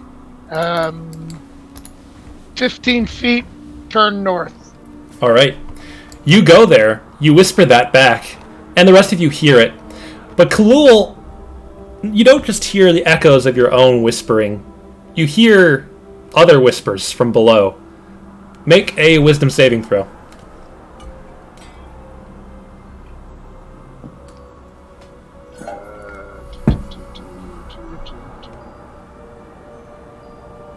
Saves. Yeah, that's not good. All right. For the briefest moment, you feel almost like something's reaching into your mind, these inky tendrils of darkness from below, calling to you, and you kind of look over the edge and you feel something pulling you towards it, but you shake it off. I'm going to expend a first level ranger spell. Okay. For that. Okay. To sense whether are present within 1 mile of you. Interesting.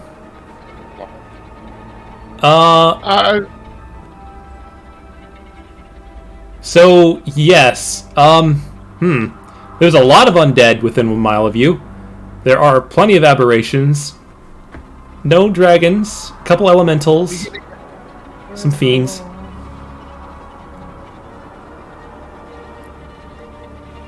Okay. It doesn't tell me how many or how. Or where they are, yeah. But okay. So it's not like this. So I gotcha. And then All right, well, after 6 seconds, it's You know, wiped away anyway because of the pulse. No, Sierra's gonna follow well, him. is that a spell? Or is that an ability? It's a magical effect, I would say. Oh, using it a is? spell slot. Okay. Didn't mean to Okay. step on top of you. I'll be honest, Oh, I that's couldn't okay. actually see you there. Does the echoes die down? They did die down for a few seconds, but now that you're standing here 6 seconds later, they seem to rise up again. Make a charisma saving throw. This obscurement, how is this affecting my blind sight? It does not affect your blind sight. Because I see I have a radius around me. I'm assuming that's what that is. Yes. Yes. So I can effectively see 10 feet? Is that how you do the blind sight? Or is it Yeah. just I can feel my way around? You can effectively see 10 feet in every direction, I'll say. So, Kalul, with the 17 charisma save, the whispering increases in intensity, but again, you shake it off. Now, is it me hearing it, or is it like It seems like entering my thoughts? it's hard to say. It's maybe hearing it. It could also just be the fog itself. You're not entirely sure. I'll try to take like a couple strips of bandage or something and stuff it in my ears. You do that. See if that works. You do that as you take a couple more steps forward if you want, or you can stay there. Your call. That was a round of movement. That was 25 feet. I can move. If I can move, keep going, I will. Sure. I'll keep following it. I'm going to be trying to make sure there's nothing trapped along my route as I. Oh, I'm going to stop. Yeah, I paused it because you can only go so far. Yep. So okay, you keep going, you wrap the bandages around your ears. Unfortunately, nothing seems to help as the whispers come back. Make an intelligence saving throw. Also, Sierra, make an intelligence saving throw. Intelligence is efficiency.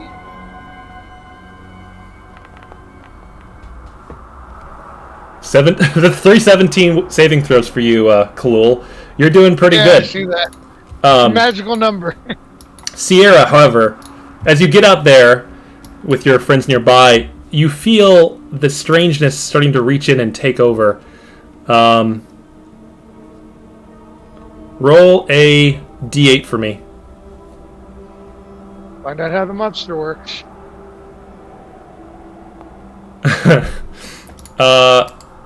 Sierra, you turn around and looking straight at your friend Menzraya, you shoot her with an Eldritch Blast. Just one bolt. Oh no. Menzraya, does a 17 hit? No. You duck out of the way. Seconds before it's dispelled. It doesn't even hit the wall. It just gets like evaporated by the dispel magic. You shake it off, Sierra. You're yourself again. Fusion is a wonderful thing. Sorry, I have no idea what just came over me there. I couldn't don't control like that the- spell. Tater. I don't like the cut of your jib. All right, so Okay. at this point in time, you are in the current arrangement. Kalul, you're several steps ahead, but you hear your friends talking. You saw the flash of your friends attacking each other. What's your plan? How are you proceeding? I'm wondering. I don't know. I don't want to be out of character here since I haven't actually stepped out there. If I could make an Arcana check to think maybe silence or something. I guess silence. I keep forgetting it's dispel though. Yeah, you get the sense just as you think about it that no magical effects are going to be of use here. Maybe for one round you can do something, but then it then gets immediately dispelled. Yeah. Consider being charmed at all? Yes, this would be a charm effect. Okay, so I have advantage against being charmed because I'm an elf. Okay, good to know. So I guess from now, would those rolls be with advantage or no? I would say the charisma one is definitely with advantage. The wisdom and intelligence ones, no. Okay. I mean, otherwise, I think we should just keep moving. I think we trust should my... go and help the friends since they seem to be in dire straits. I don't know what's happening to them, but I feel like standing here is not going to solve anything. So Nope. we're just going to run forward. Okay, so the way this works as you proceed is you can each move your movement speed per round. We're going basically, turn by turn as these things happen turn by turn. So this is the current arrangement. You guys are a little bit spaced out. Starting with Kalul, you're free to move your movement speed if you'd like. Can I push my movement speed? Yes, so you have abilities that let you dash. You're certain that if you were to rush it, you totally could. However, you know that this is such a precarious walk that there might be some checks involved, or perhaps if you were to lose your balance, it could be dangerous. So going fast. If I don't trust in my dexterity or my acrobatics at this point, I'm not trusting in myself. So I will try to go fast. All right. So yeah, if you want to dash, you can totally go your full dash movement speed. You guys hear his feet pattering as he runs along this precarious space.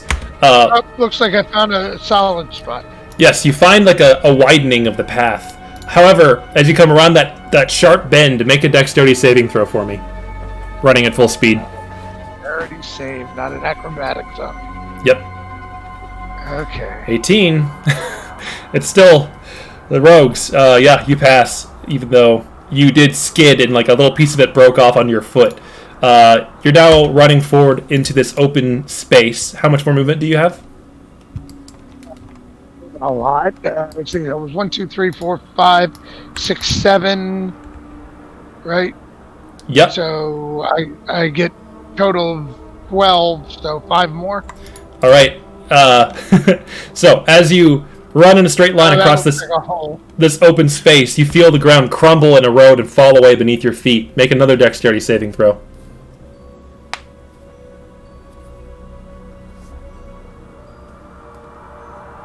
Man, you're saving everything. And we picking good ones for me. Yeah. Thankfully. So you feel it crumbling, and like Legolas in that Hobbit movie we don't talk about, you run up the falling chunks and leap to the other side, successfully evading the trap. There's now a hole there behind you. I don't have a trap sense or anything. That's weird. It wasn't really a trap. It was just like really weak, crumbly rocks that fell apart underneath your feet. I got you. All right, now you can go ahead. That's the end of my turn. All right. Next up, we have Sierra. So I've got 35 movement speed. Do 1, 2, 3, 4, 5, 6, 7. Mm-hmm. Do you feel Not lucky? gonna dash because I don't really trust myself. All right. And that's it. Okay. And your turn there. Menzraya.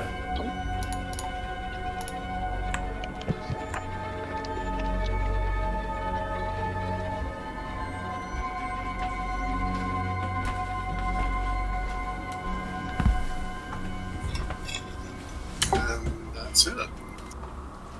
Great. Okay. And then Kelgrel.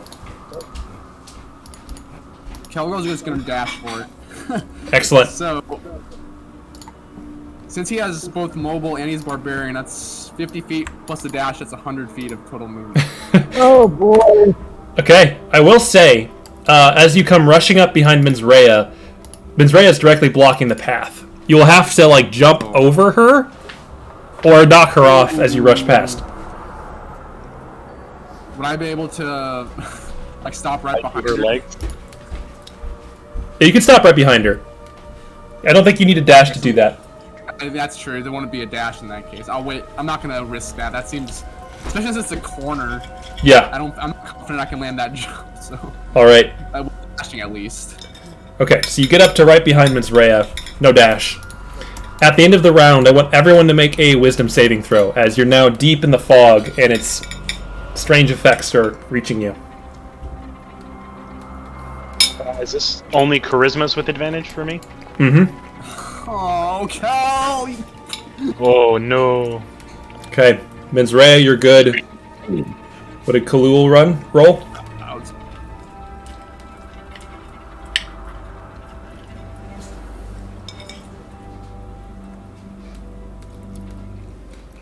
It was my turn. My go again. Oh, what was your saving throw? The wisdom saving throw? What? Oh, do you need another one? Yeah, Yes. wisdom.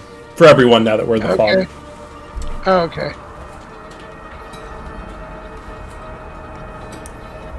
Oh, finally have a failure. Okay.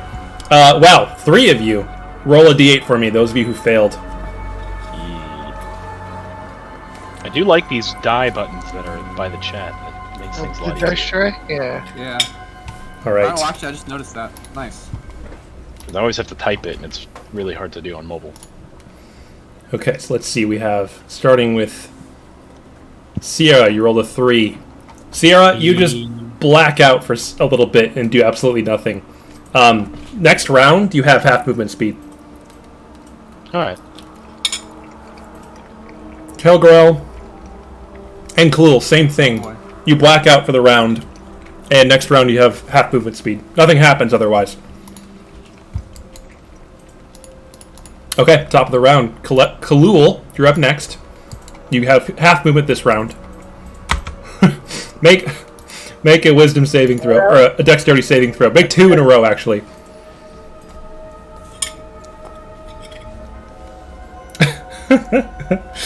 There's a nat 20. Yeah. So you guys just hear the sound of like crumbling rocks and breaking rubble. Kalul is Not just this way. smashing his way through these broken rocks and clearing the way for you all. I'm gonna move more slowly, prodding in front of me with my bow. Okay. To make sure the ground doesn't collapse in front of me. I would say that's your full So- movement speed for the round then, since you had half Okay. movement speed already and you're trying to go carefully. In front of you, these 2 spots directly in front of you seem to be safe. Okay. Okay, Sierra, half movement speed. Nice. Mine's 7, so it's rounded down or up? I'll round up. Okay. So then I move 1, 2, 3, 4. And I'll end my turn. All right, Menzraya. Don't worry, I'm opening all the holes for you. Thanks.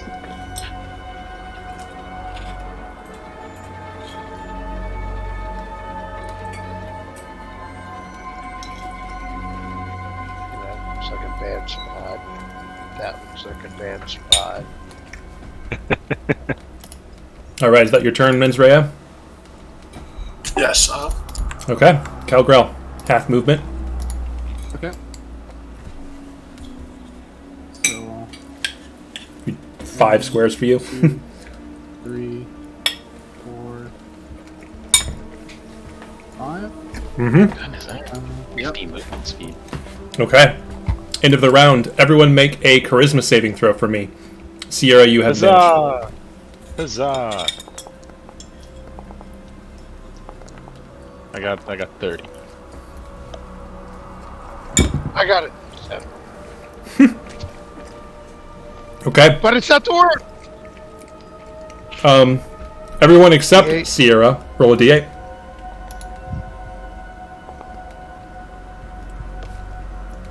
Kalul. Kalul, make a ranged bow attack with disadvantage. Does he get sneak attack? We'll find out. That would be clicking on the minus Yeah, sign. I got it. I will say that's coming at Sierra, who's next in line. That would be 10 piercing. I do not believe you get advantage, although you are in dim light, so maybe. That would be probably a automatic crit. No, wouldn't it be straight up? He can't even see us, can he? He doesn't have blind sight. Yeah. Yeah. I would say you have disadvantage on the attack innately, so that means you don't get sneak attack, right? Like that says you can't have sneak attack. Yeah. Right. Yeah. makes sense. Okay. So, Just Sierra. firing blindly and it hits somebody. Yeah. Sierra, you 31 have does hit. Yeah. 10 piercing, sadly. Then we have Kelgrel. Kelgrel, you lunge forward, make a melee attack against Minzrea. Oh no.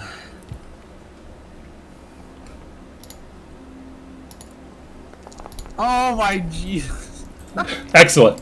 It's a crit for 23 slashing damage, which is the temporary hit points that you have. That was a pretty low damage roll for a crit, so. Is that with disadvantage or no? Oh, 'cause you can. Do I get disadvantage? You have a torch, see him. so you can see him. Yeah. I Oh, can okay. see him. Never mind. I forgot you can see. Sorry for giving you the torch. All right, Did you so hit him with the torch or your great axe? great axe. Okay. Should have hit So him with the torch. Oh, I could have hit it with the torch. Oh well. nah, you felt bloodlust. You had to use your weapon. Anyway, Minzrea had it coming, let's be real. as you hit Minzrea, you rolled a 6. So roll a d4, or sorry, another d8 for me. Me rolling a d8, Mizrael? Yes, please.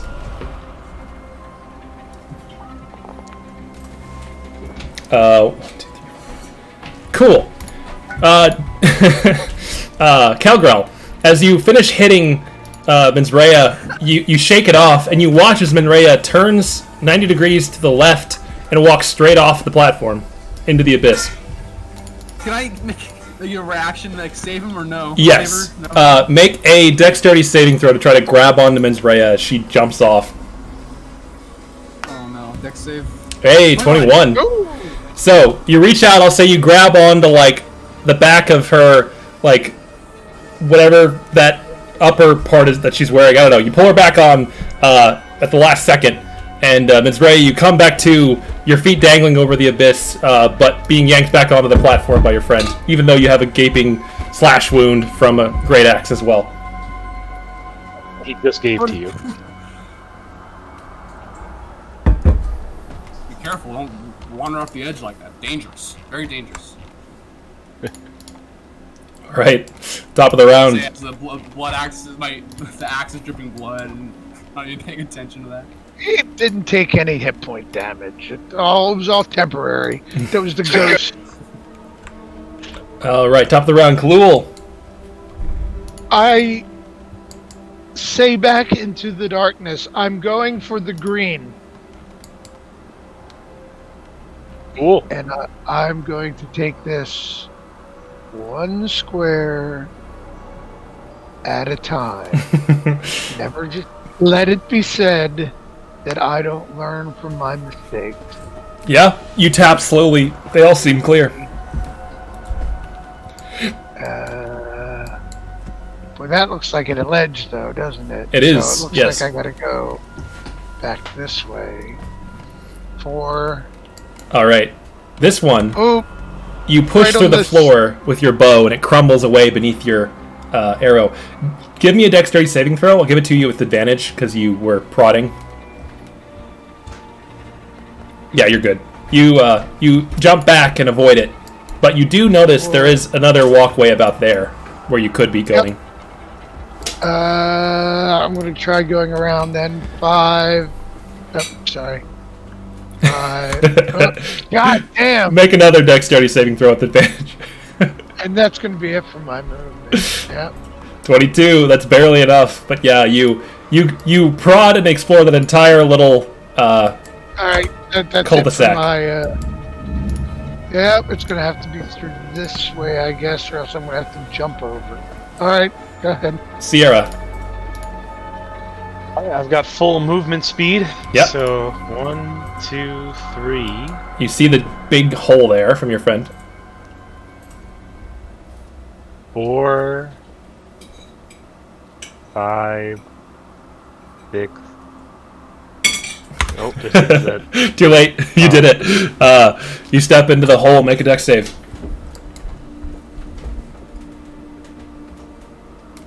Uh-oh. Okay. So you fall through the pit trap and manage to grab on with one hand, but You're now dangling over the abyss, and you're gonna need someone to pull you up.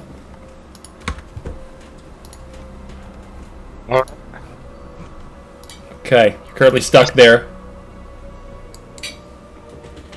I'm stuck here. I That's- say, help! I've fallen and I can't get up.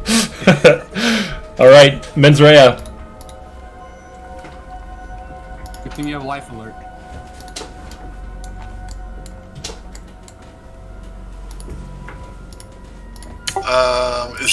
Is this where he's yelling from? This hole? This over to your left. I can't quite see him.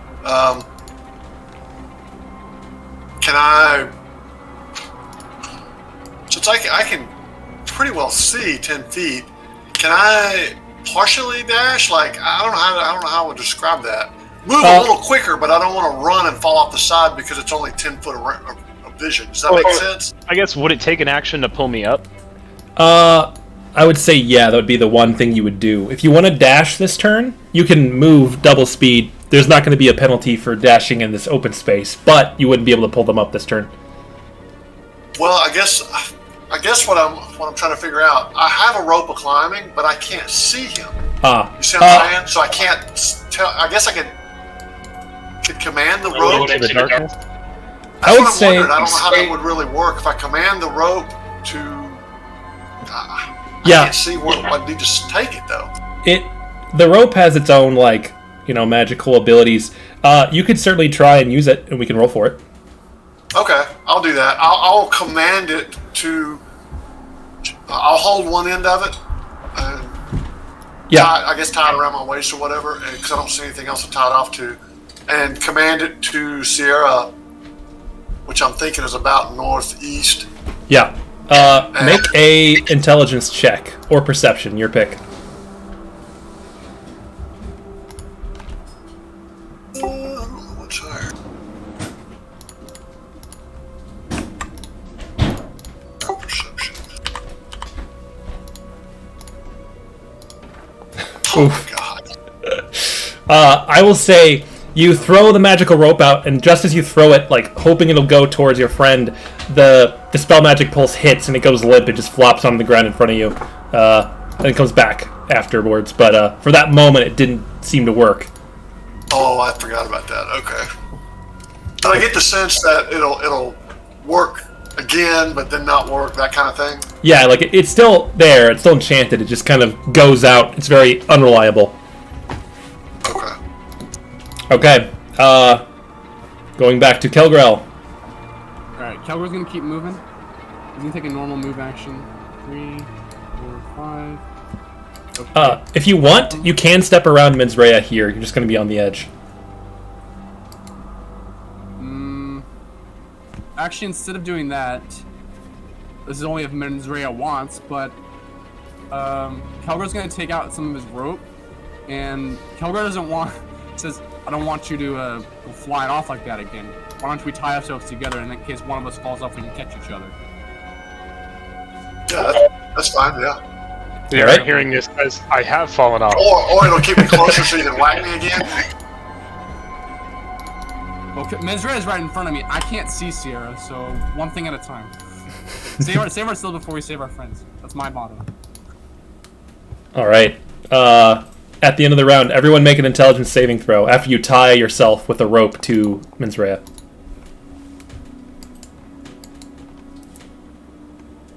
All I have to say is I'm really happy you guys don't have a bard or a paladin for this encounter.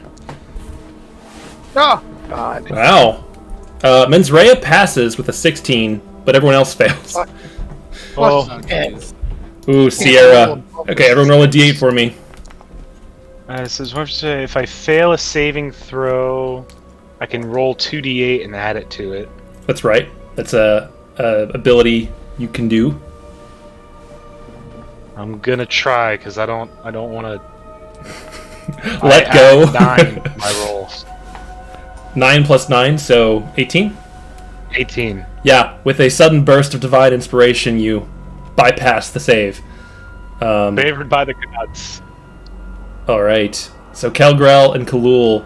Kalul, you do nothing, get a half movement next turn. Kelgrel with a 6. Oh, cool. Calgrel, you roll another d8 for me. Oh no. This determines the direction you go in. So 1 is basically north. 8, 7. Okay, you walk half your movement this way. So you walk that way and stop at the edge. Oh, good. Okay. Okay. Top of the round.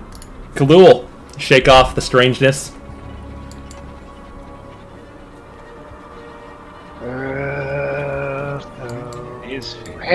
Half move, huh? 1. You can still dash if you want for full movement. 3. Oh, okay.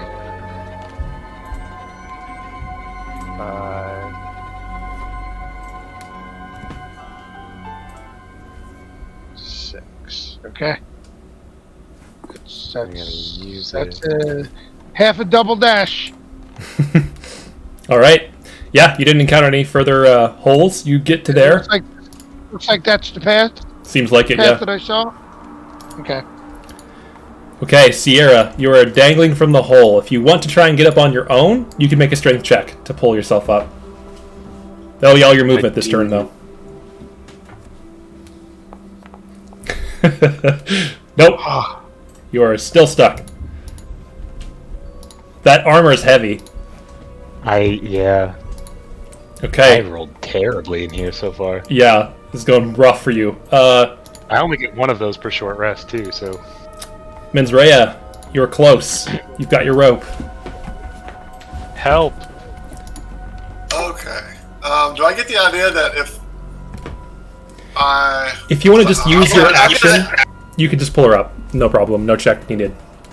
Oh, okay. Because I was going to say I'm an 8 strength too. I'm not going to. Both of us topple off in the hole. So okay, if that's the case, I just pull her up. Okay, you just pull her up. She is on the ground next to the hole. Okay, and I still have. I just moved 10. But do I kind of know which direction I'm supposed to be going? Yeah, you can hear Khalul shouting over to the right that this is more or less the direction you want to go.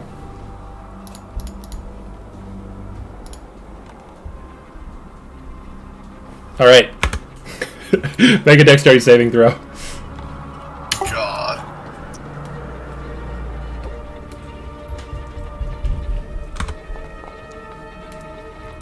Sad.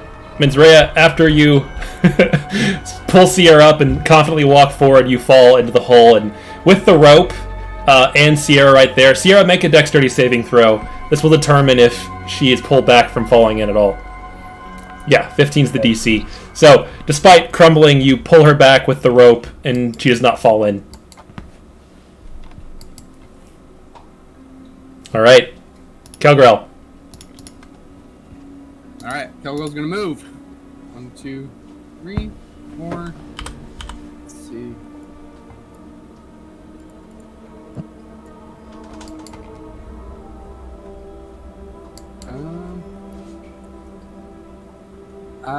I guess I can't really get past them, can I? So. I would say, because these holes are kind of circular, there is space here, unlike on the walkway, if you want to like walk around them or through them. Okay. I'll carefully sidle around them and go here. I appreciate you not wrapping me up in your rope. No problem. What are friends for? Honestly, I forgot how much movement I have left, so I'll just stop here. Let's see, you went 46, 45. Oh, okay, I can go 50, so... One more. Well, I guess I could dash, but I don't want to make that check, so no. All right, I'm gonna go 5 more. sounds good. Okay. All right, everybody, give me a wisdom saving throw.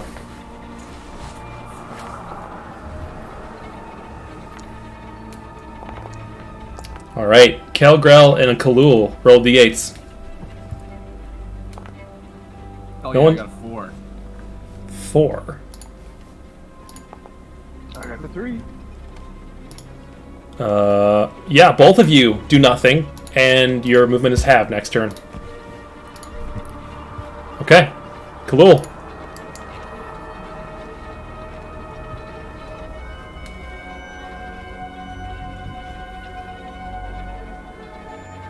You make it to the green? Not yet.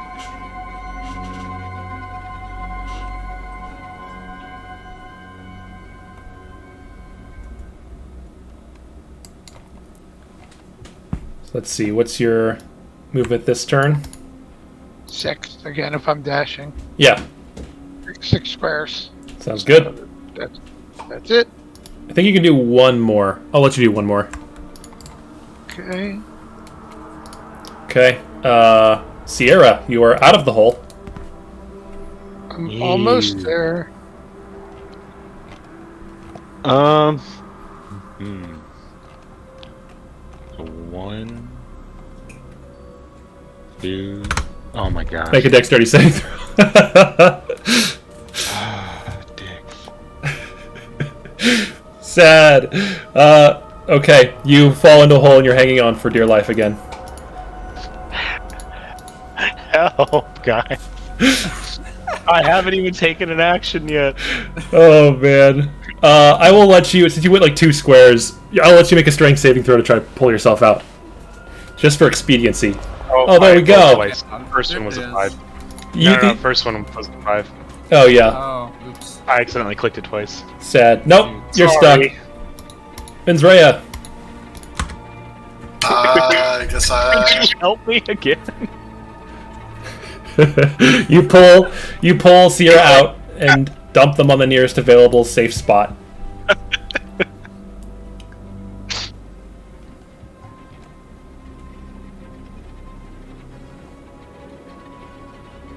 Sorry, guys. I'm very heavy.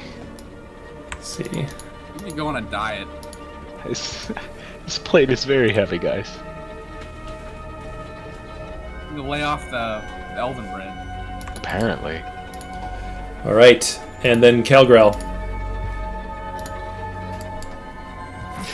I would just like to mention, you guys managed to hit almost every single possible trap on this area, except for one. We're not through yet. Alright, I'm gonna squeeze past, go around. Can you find the last one, Kelgro? Don't jinx it, please. Oh, come on! Dex save! You fall in the hole. Actually, you're attached on a rope to Benzrea, who's right there, so I'll give you advantage on this check. And Sierra's right there. Yeah, no, Goes in the hole too. It's destined to happen. You still fall in the hole. You're hanging off by one hand. Someone's got to pull you up. At the end of the round, you are hanging in the hole. Everyone make a charisma saving throw. Sierra, you have advantage. Calgirl's yelling, help! Oh boy. Calgirl, roll a d8, and Kalua, roll a d8. I think I'm... While he's hanging by the rope, I'm slowly cutting the rope. Calgirl will haunt you in the afterlife. Calgirl, make an attack with disadvantage towards We'll beam him back up. Menzrea, because you're attached on a rope. Do what now? So, Calgrel, you rolled 7, which means you have to attack Menzrea with disadvantage because you're dangling by one hand. Well, I'm dangling on one hand, so I can't even use my great axe. It's a two-handed weapon. That's a good what point. Do I attack with? You just swing it Worked, I awkwardly. suppose? We'll say disadvantage. Roll it with disadvantage, and then you'll do half damage if you hit. The great axe? You mean? Mm-hmm. Okay. Okay, well, 21 to hit. I'm gonna shield that. Oh shit, okay, good. Yeah, you shield and deflect it. The shield's immediately dispelled after that, but it's okay. You did deflect it. Okay. And Kalul, you sit there and do nothing. Half movement, your turn.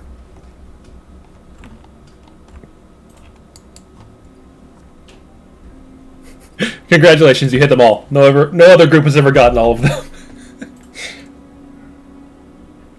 I'd say that's an achievement. I think so. This thing's irritating me. 3, 4, 5. And you're dashing, right? Yeah, that's it. Make a dexterity saving throw for me as you dash around the corners. You're good. Man, Kalul is just absolutely secure in this entire endeavor. Okay. Oh, it's my shtick. Sierra. Well, I'm blocked off from the green. I can't. I'm turning back north again, so I don't know. So, If you for my guys- action, you can guys- I pick up Kelgro? Yes. If you guys want to head in a different direction, like straight to the platform, maybe do that. All right, we haven't we haven't found out where it turns off yet. So I want to pull up Kelgro. No problem. Is that a strength or is it? No check Do it. required, just as your action. Okay. Can I move around them, or am I going to go all the way around? I'll let you move, like, through them.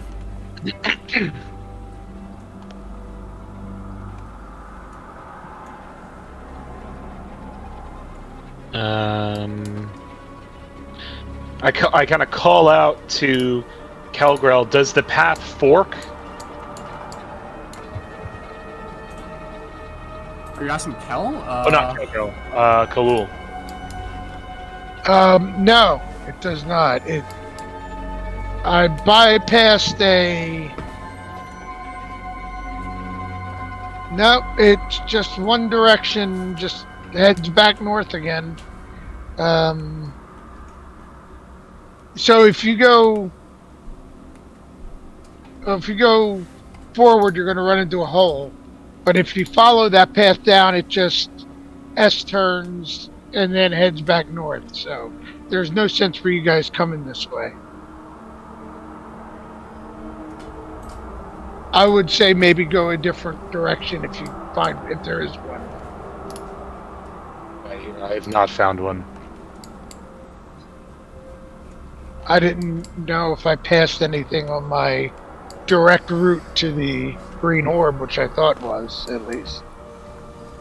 Alright, well, I'll chill. Is there enough room for somebody to get past Yeah. where I'm standing? Okay, then I'll chill here. Okay, Menzraya.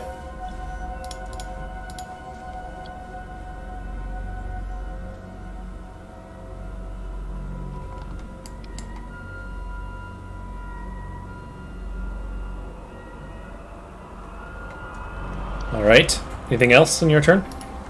Oh, that's it. Okay, Kelgrel. Calgal's gonna follow the rope, so 1, 2. I'm gonna scoot past Sierra. Yep. 3, 4, 5, 6. I'm probably gonna stick right here. So Deal. End of the round. Everyone make an intelligence saving throw.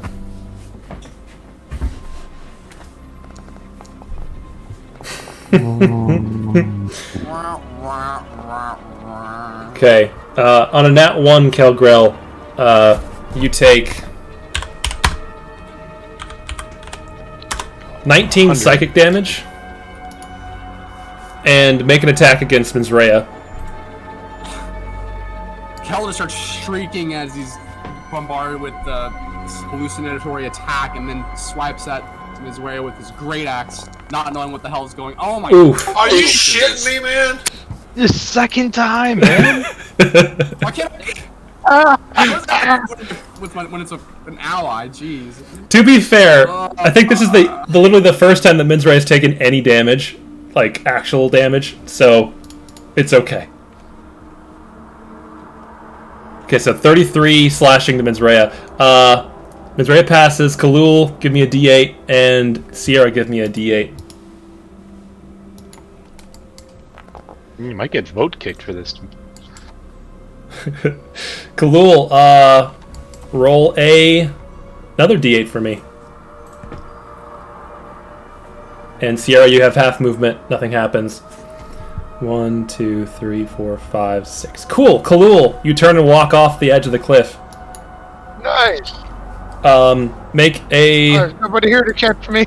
Yeah, you come to at the last second. You're so dexterous. This whole time you're overconfident, but you manage to grab on and hang on. You're currently dangling there by one hand. Someone has to pull you up. To be fair, you did just get crit. That was Menzraya, not Kalul. Oh. Okay, top of the round. Kalul, you're dangling there. You can use your turn to make a strength check to pull yourself up. I have a real tough time when I can't see everybody. Oddly, I'm Not thinking that's gonna happen. With the 1. Oh no, dude. Not hear- a natural one. You hear Khalul asking for help. Yeah, natural 1 you would have fallen, but anyway. Sierra. My fingers are getting sore.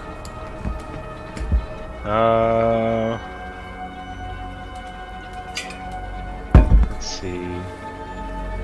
Attempted token movement collides with at least one wall. Oh, that's just the diagonal. Yeah, it's fine. Oh, okay.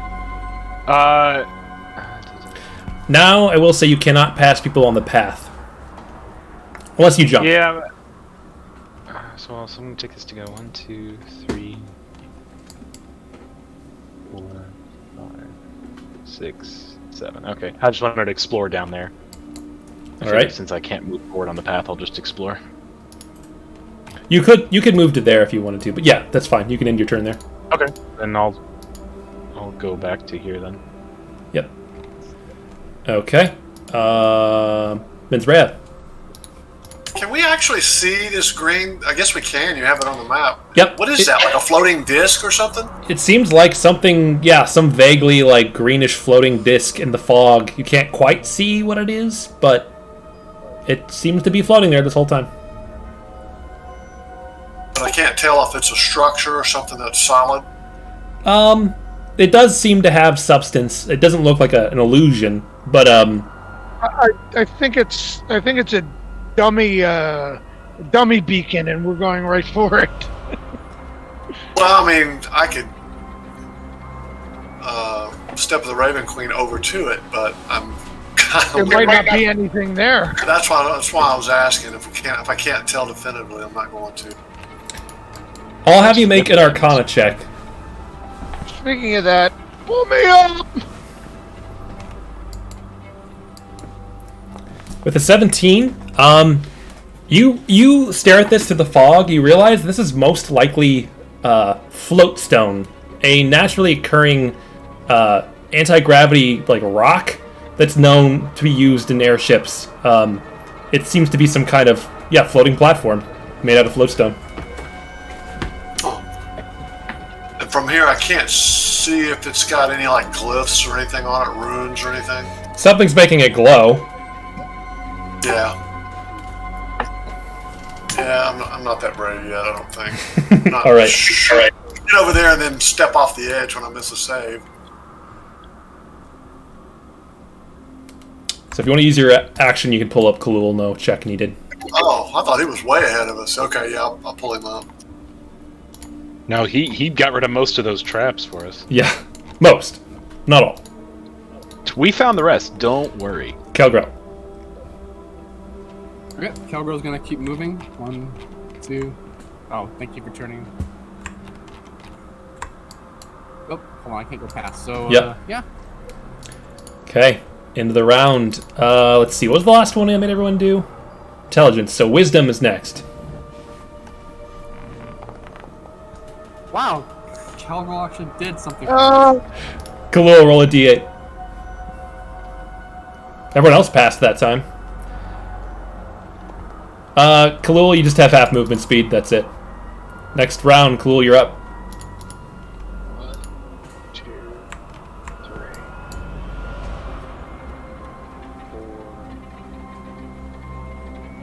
4. Skirt 5, 6.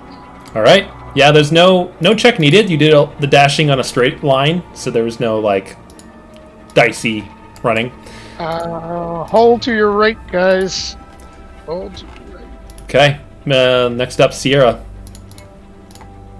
Probably can just catch up. 1, 2, 3, 4, 5, 6, 7. Hi. Okay, Menzrea.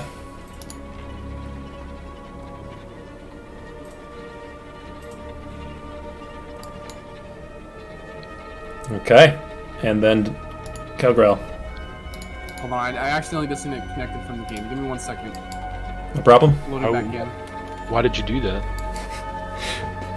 I presume you want to just follow along the path. Yeah, I'm just following Menzrea. Easy. I'm back Okay. in, by the way. End of the round. Everyone, charisma saving throw. Sierra with advantage. No one's crit on a saving throw yet. I've gotten 19 twice, if that Oh helps. no, I failed again. Not Which quite. stat was it? Charisma? Charisma. Kelgrel, Menzrea, and Kalul all fail. D8s. Kelgrel, Alright, melee attack on sorry, Menzrea. Menzrea, melee attack on Kelgrel. Nice. Kalul, you're half speed. Well, not a crit, but max damage.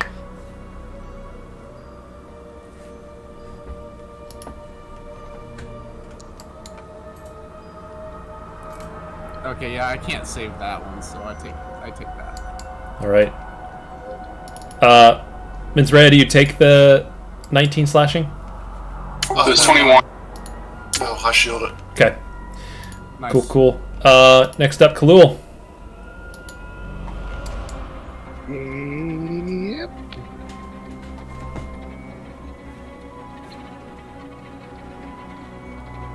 And are you dashing? Do you have half movement? Yeah. Make a dex saving Yep. throw for me. Yep. Ah, good enough. I think you have to roll a 2 or a 1 to fail that. Yeah, I do. Okay. You get there. Sierra? One more. That's 6. Okay. 4, 5, 6. That's all I can do. Menzrea? And Kelgrel. Gonna follow. 1, 2, 3, 4. Int saving throw, everybody. Which one? Intelligence saving throw. Oh, but Wow, failed intelligence. Suicide. Kelgrel, give me that D8. Delicious 5. Do I attack? 5, 6. No. Roll another D8. Oh. Kalul, D8 as well. Another. you just try to commit not alive. Oh, There you go. there it is. Okay, Kalul, you have half movement. An 8 is northwest, so Kelgrel, you do step off. Oh. Menzrea, make a dex save for me to stop him from falling. With advantage because of the rope.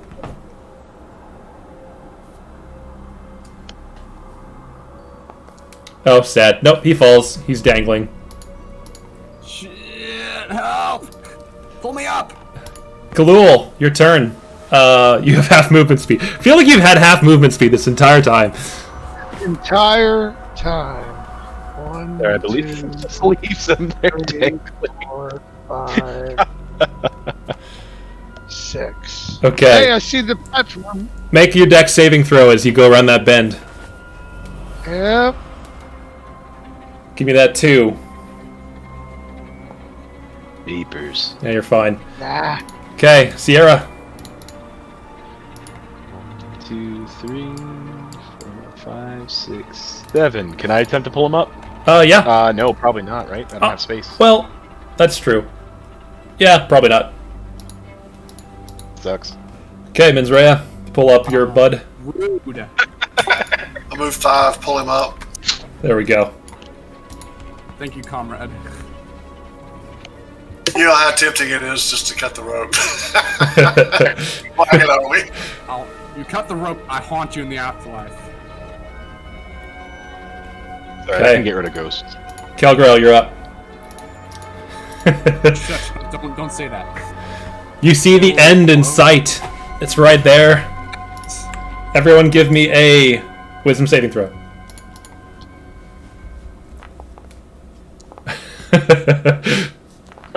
Okay, Menzrea, Sierra, give me d8s. Oh, but 7. 7. Let's give me an Eldritch Blast on Kelgrel here. What? I don't approve of this. You deserve it. 26 to hit. 10 force damage. And then, Menzrea, the d8, please. You just have half movement speed. Alright, last round, Kalul. You are free to move. I will move to the pad. Move to the launch pad. You do so without issue. Sierra.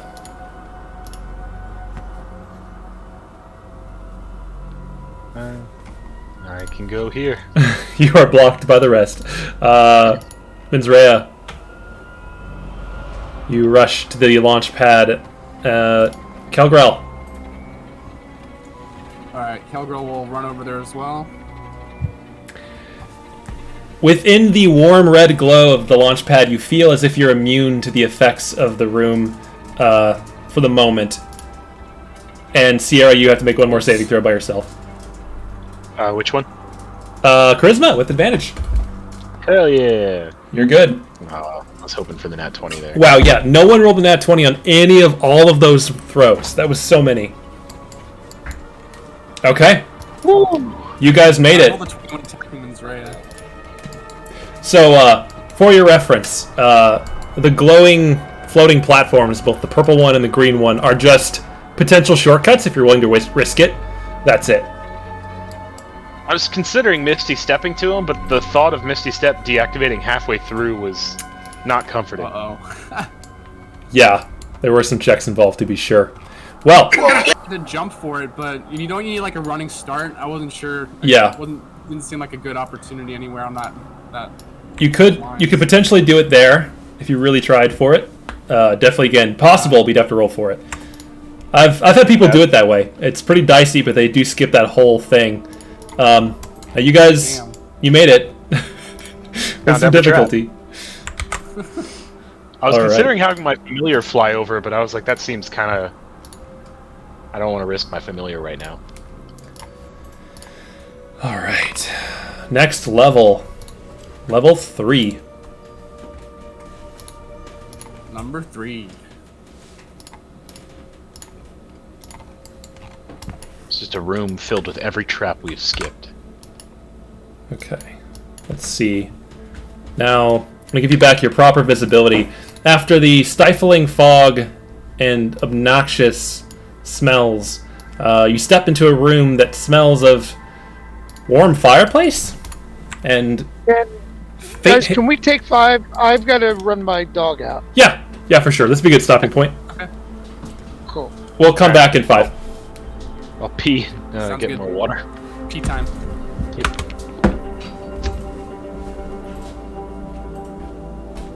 I can go in either bathroom, doesn't matter.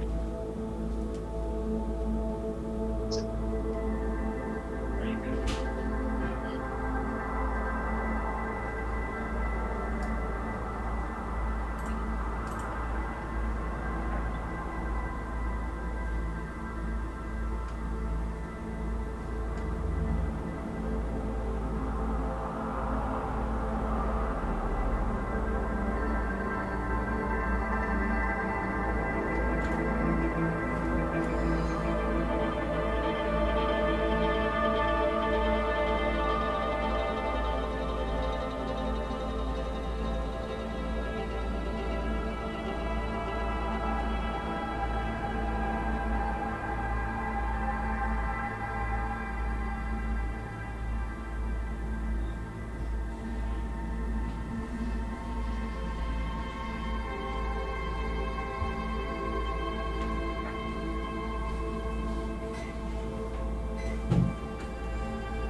Got a nice snack there, Sierra. Oh, sorry. I muted myself. No judgment. I'm just wondering what you're eating. I had lasagna for Fish dinner. tank gravel. So a package of nerds. Nice.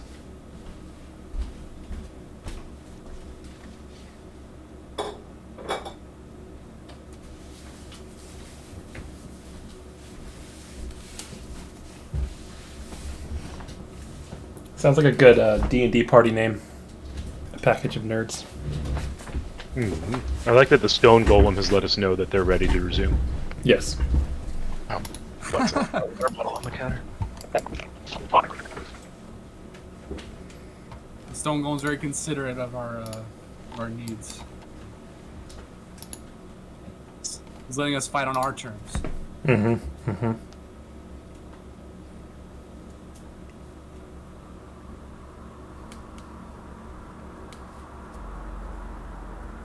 Killgirl, why are you so hurt?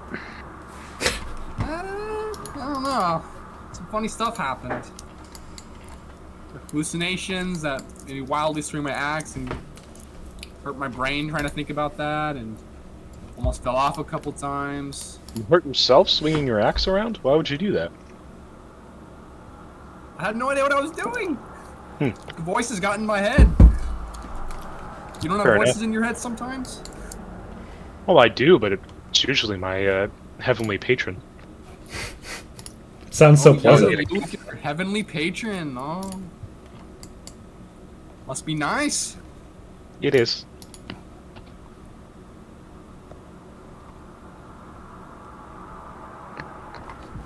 I can't channel divinity though, so it's kind of a bummer. Well, some heavenly patron that is. She's not of this world. I mean, what can I do? Would otherworldly patron be more appropriate?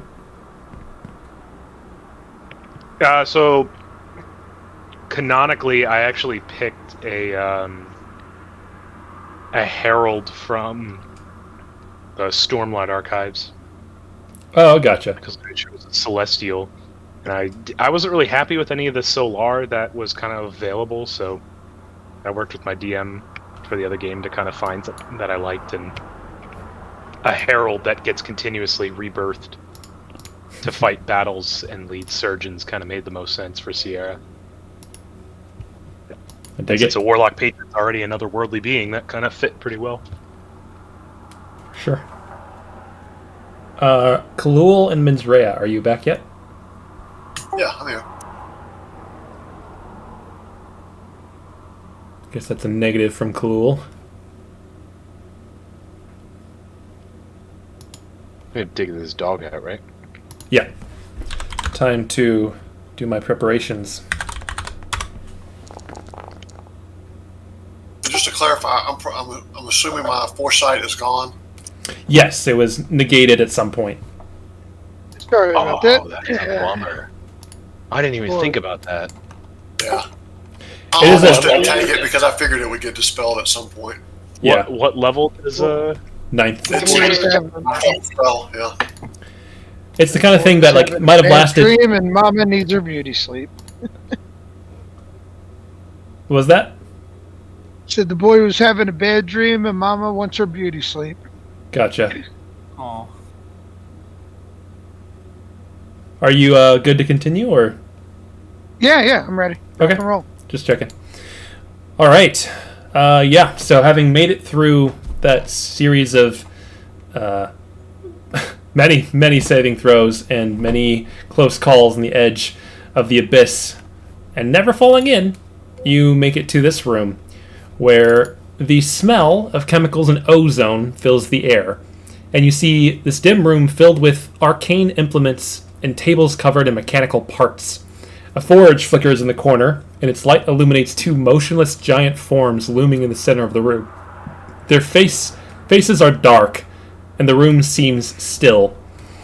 Then, in a flash, several of these crystals placed throughout the room burst into light as lightning arcs off of them in large, sweeping arcs, burning a path along the floor, coiling about like some kind of living snake.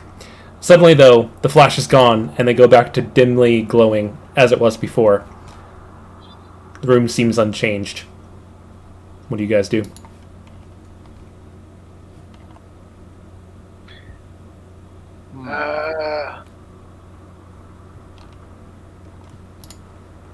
Kel will go take a. Oh wait, there's more light. Okay. Kel's gonna go over in this direction on the right. He wants to go and inspect the forge, but he's kind of gonna wait for this crystal to. As soon as it's gonna wait for it to start again. Then once it stops, he'll try to cross it. Make a perception check as you just walk over there to look a little bit closer. Okay. Do you want any healing before you kind of head off too far? Oh yes, some healing would be perfect. So before I move any further, I'm gonna let Sierra tend to my wounds. Come over and give you a level 3 cure wounds. Oh, I guess Cal will go over there. Oh, never mind. Okay. Perception, right? So let's see. 24. 24. What? Sierra. Nice. Was that max? Oh, that was max. 3 8s? What the heck? Hell yeah. That's ridiculous. Awesome, dude. Thank you. You're one good roll this session. So as you go off to the right and squint around, you see this big forge. It seems to be, that's all it is. It's just like a bunch of hot coals and a fireplace emitting light. What you do notice, though, with A24 is the pattern of the lightning that's arcing off the crystals. It does seem to be completely random. And it seems to go about every 6 seconds or so. So you get the sense that if you wait for the right moment, you could probably dive through the area where it might go, and there's a chance that it won't go when you're nearby, but it's hard to tell. So it's random. Oh, that's not good. Okay. Try to maybe disable them at all? Or do you think they're a security thing? Oh, we could try to disable them, but Kel's doesn't have many options at a long range to deal with them. Actually, I do have some javelins of lightning, but then again, would a lightning spell really do anything to something that already emits lightning? Is the radius of the lightning? It looks like it's about what?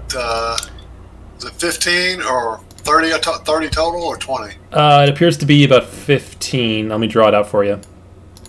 Okay. So, for your reference, that's the spacing.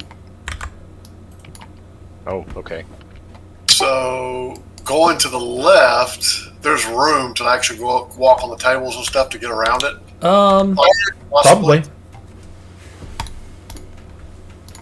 Okay. While we're standing here trying to figure out, I'm going to cast darkness on myself Okay. in case these things come to life. Can do. I'm getting the idea that they are. You wizards might be able to tell. Are they iron golems? Make an Arcana check. Anyone who wants to. That's why I asked the wizards. I'll make an Arcana check. I am worried about the golems, so any knowledge would be most. Nat 20. Here. Yeah. Holy shit! 20. Kelgrel, Damn. you remember a time when you once ran into one of these things deep in a rival wizard's tower. Yeah, this is a stone golem and an iron golem. Yeah. Oh This- boy. this- Stone this and is iron. Not going to be fun. If I remember my lore correctly, Kelul says to himself, iron golems are healed by lightning? Or sped up by lightning? Lightning does something cool to iron golems. With a nat 20 from Kelgrel, I will say that you know that specifically iron golems are both immune to and are healed by fire damage. Fire, okay. You watch Oh. as lightning arcs again, and the lightning does hit both of them. It like streaks across their armor and seems to have no effect. So unsure of what that means. That is bizarre. Okay. Well, still, we gotta find a way to disarm them if we're gonna investigate the room to its completion. Or how high is the room? I would say it's about 40 feet vertically. Okay. And the radius is only 15, so I guess if someone wants to fly, but I mean, we have a limited use of that, so maybe there's another way to disarm them. We could try knocking them over. I mean, I could just try blasting them. Okay. Doesn't Talking seem like the about- worst idea. The lightning stones, yeah. I'm gonna try to blast the lightning stone on the far right. Okay, with a sacred blast. Well, with a holy blast. Okay, you hit it. It does 7 damage. You watch it crack. You gonna keep attacking with the rest of your attacks? Yeah, does it... Okay, so it just cracks? Yep. Alright, I'm gonna hit it again for 11 damage. Alright, it cracks a lot more. I'm gonna go for the mega crack. Mega Kraken. Phrasing. With the final blast, you watch as it arcs lightning and then explodes, shattering crystal shards everywhere. However, as soon as it explodes, you hear a burp, burp noise go off in the center of the room, and both of the golems come to life. I need everyone to roll initiative. I mean, we're expecting to fight him eventually. I mean... Now you got a nice spot carved out to the right. Oh, That- yeah, thank you. That's true. I can walk and run around them now. No, you know what? I'm here to help you. Jesus, What would roll we do initiative. without you, Sierra? Oh. Woof. I rolled a 4. Alright. Kelgrel, you're up first again. How are you always first in initiative? It's feral instinct. Barbarians gives them advantage on initiative. Yeah, you have plus, like, 2. Kalul has plus 13. I can't roll over a 4. He rolled a 19. I did roll well as well, so... Okay, so Kelgrel is gonna do 2 things. One, he's gonna cast... Where is it? Oh, spells are up here, so... Mirror Image. Okay. And then he's gonna run up to the stone golem. 5, 10, 15... I believe that's iron there. You wanna stay out of the lightning thing range as Yeah. well? So that's 30... Okay, can I use... There's a table in the way here, right? Yeah. How much movement is it to get up on the table? 5 vertically. 5 vertically. Okay, can we just count it as difficult terrain or something? Yeah. Basically that, yeah. So, you can end your turn there, on the table. Actually, before I end my turn, I'd like to use an action surge. Okay. Use my action surge, and then I'm going to also use a bonus action to rage. Okay. Yeah, all the above. Sorry, I'm clicking on various things here. So you're raging. And then I'm going to use my attack action, which is since I'm using an action surge. Alright. And I'm going to attack him twice. So, Go for it. I'm going to use my, I'm also going to use reckless attack. With advantage. And I'm also going to use my great weapons master feat, so... Oh my god. That's so many things. So you have an advantage, right? Because you're doing reckless? Yes, so... 27 then. Definitely hits with 27. Alright, that's 25 slashing. Let me check something. Your weapon is magical, right? Plus 2? Yes. Alright, that goes through. Minus 25 slashing. Alright, second attack. Reckless. 21 to hit. That does hit and deals 24 slashing. 24 slashing. Alright, now I'm Nice. going to end my turn. 49 slashing after mirror image, climb a table, action surge, reckless attack, great weapon master. It's ridiculous. Kalul. Being able to cast 2 spells there, being able to do 2 things in one turn is worth a 2-level dip. I considered doing it. Yeah, right. Well, I will move over and I will shoot at the one that Cal's fighting. Okay, make an attack. First round, it has not attacked anyone yet. You have a friend within 5 feet, so that's advantage. Advantage with sneak attack. I get advantage. Yep. Let's see. There's a crit. Oh There god. we go. Yeah. That's going to do a little bit With of damage. sneak attack. Okay, so let's see. Roll one more d8 for me for the base damage. Yes, sir. Don't you also get the first attack from Gloomstalker to something else? Only if I'm hidden. Yeah, if it's like an Only if assassination. Only if they're not aware of me there. Oh no, the Gloomstalker thing gives me a free attack. Oh, okay. So how many dice? So How many just- d6 do you have for? Just do sneak attack twice, and we'll do it. Yeah, so Ooh, that was pretty pitiful. 41. Ouch. You rolled That 4-1. 15 is not that good. What about Yeah. all the ones, dude? bummer. Okay, so 41 on the sneak Second. attack, 16 on the Second attack. second attack. With 18 is gonna advantage. miss, but 20? 20 hits. 20 is He has AC. advantage. And third attack.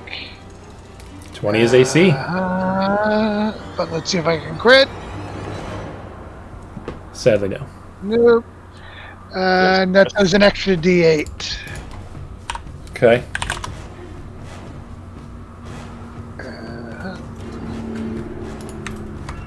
Oh god. Nice. Yeah. But still, Even a lot still. of damage. That was quite a lot of damage. All right, Ms. Rhea, you are in darkness over there. Just did quite a bit of damage to this guy. Does it look like he's taking all that damage? Yeah, he just took all of that from both of them. Okay. I wasn't really keeping up. What was that, about over 100 points of damage, probably? At this point, yeah. Yeah, it was like 105, 110. Okay. I think. Let's see here.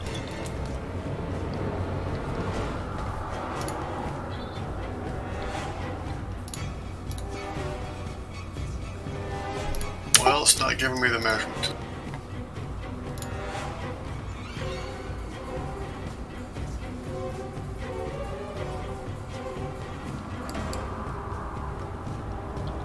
About right there. Do I think I'm out of the range? It looks like you kind of see the score marks on the ground. Yeah, let me put it back down. The little marks I had before, just for your reference. 15.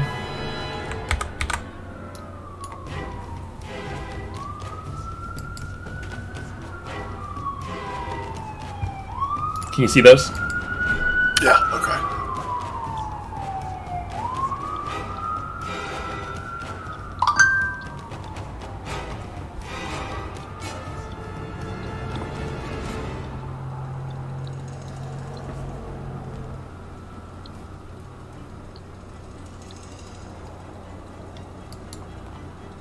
Well, crap. We can't get there. Okay. I think I'm gonna, since I can't get there, probably fat chance in hell, but I'm gonna try to banish the iron golem. Okay. The one on the left or the right? The left. Yeah, the left, Yeah. the big guy on the left. Yeah. And then what save is that? Let's see here.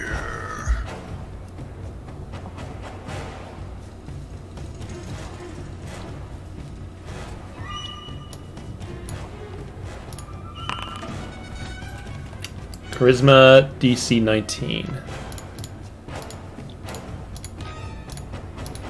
Okay, 1 second. How charismatic are these golems? Oh god. They don't have charisma, but I bet you he's got magic resistance. He does have magic resistance, but he rolled with advantage, and I had it on private. He rolled a 4 and a 6, so that's a no. Banishment's really charisma? Huh. That's weird. But yeah. Do I? Well, as you banish it, it is banished and ceases to exist. It vanishes? Yep, it worked. Okay. That's weird. Do I think that it's actually gone? Oh, no, since the spell is still ongoing, it is banished for now. But at the end of the spell, It sounded like I was sending a demon back to its plane. Okay. So it is banished. Okay. That's my turn. That's all I can do. That's so sad. Oh, now it's its turn. Oh. Okay. His friend is gone. Oh, he's So- disappointed he got banished. At the end of its turn, does it get to make the save again? No. That's what makes banishment so bad. Yeah, you can't save. That sucks. That's right. Yeah, it's banished until a minute. Oh, he'll come back. I'm Right. assuming we're going to have to kill it, but I don't want to fight them both at the same time. Rough. Okay. Yeah, it rolled really bad. So the stone Great golem play. is still alive and still here. It's gonna start with a slow effect. Kelgrel, make a wisdom saving throw. Okay, wisdom save. Yep. As if you hadn't had enough of those. Nice. Okay. Not good enough. Can I use the reaction to arcane deflecting? I'm gonna use my reaction to arcane deflected. So that's a 19 now. Does that still suck?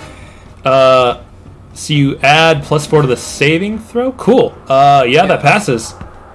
Yay! A sweet thing for a barbarian to have. Yeah, that's huge. Yes. Okay. It's gonna make 2 slam attacks at you. Okay, I'm gonna roll to see if it hits the duplicate. You have +2 to AC as well, so. But both Okay, the hit. first one hits the duplicate and kills it, so there's 2 dupes left. Okay. The second attack also hits a duplicate and kills it. So One I have left. 1 dupe left. Nice. It's a pretty solid strat for sure. Yeah. I wanted to try use this huge combo on one turn at least once during this one shot or 3 shots. So Yeah. I thought I got to pull it off. For sure. Okay. Well, Iron Golem's gone. Stone Golem's... That's his turn. Sierra. Okay. I'm gonna go 1, 2, 3. I'll just chill there. It's been an hour since I cast Hex last before. I'm assuming we spent Let's an hour see. in that last room. Have you taken a short rest since the last time you cast Hex? No. Yeah, it's been Last over an hour. You were in that previous room for a while. That's what I figured. Alright, so we will cast it again. Sorry, my spell list is really freaking weird. There's no save, right? No, there's no. It is hexed. And we'll say, dexterity saving throws. Okay. Yeah, we'll do dexterity saving throws. And then we'll just hit it with Holy Blast. Classic choice. So 32 to hit, That hits. 14 damage. 32 to hit for 15 damage. 22 to hit for 15 damage. Yep. So that's 44 damage total. And 24 to hit for 9 damage. 24 to hit. And then since all of those hit, I have to add... I think it's because I'm like hiding half my spells for whatever reason. Let's see. This action? Oh, because I prepared and checked? Hex, there it is. Jeez. Okay. 8 extra necrotic damage. Okay. Ho ho ho. Alright, so it has 8 hit points at this moment in time. I shit you not. And as you do 8 damage to it, it suddenly grows dim.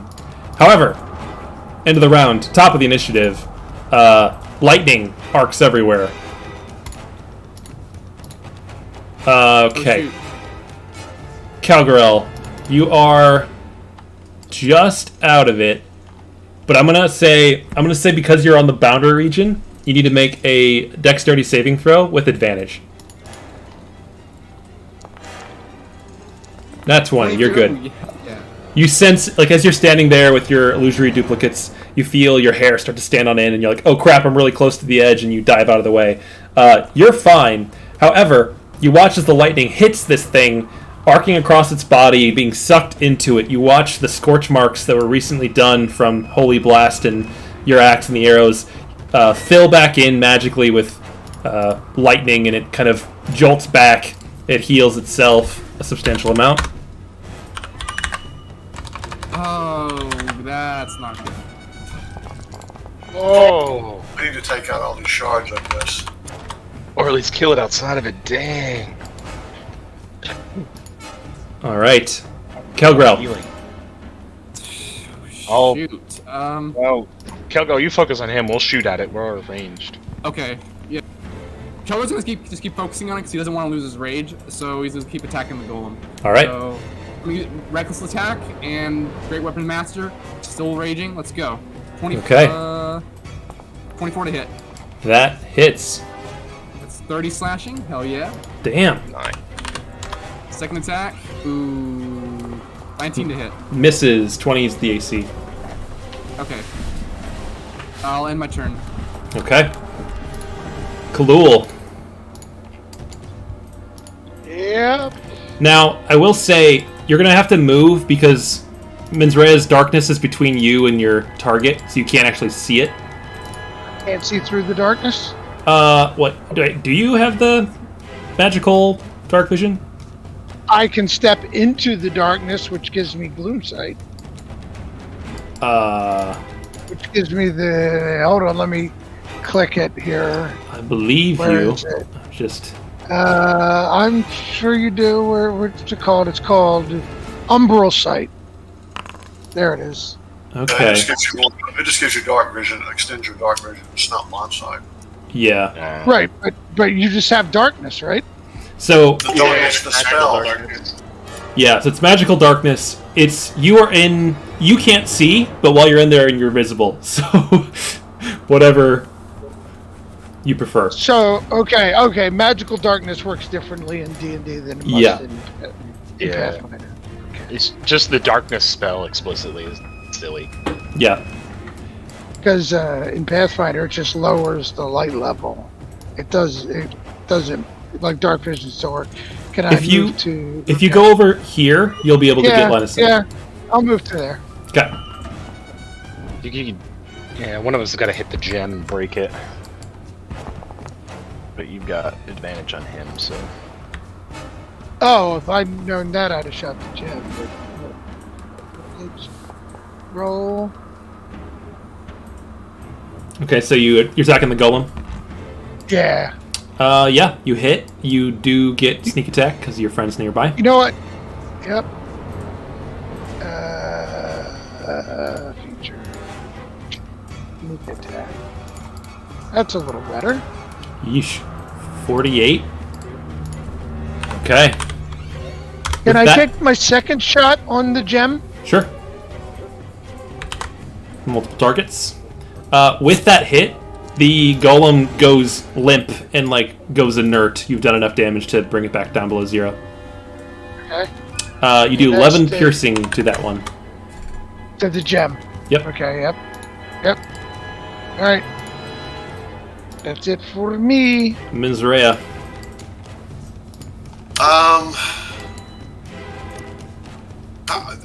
Do we have any idea how structurally sound these things are? I saw him attack with the Eldritch Blast. He took it out in 3 hits, right? Yep. Okay. My blast does a decent amount of damage, though. Okay. And yeah, I'm not going to move into it. I think what I'm going It does to... already have some damage to it, so.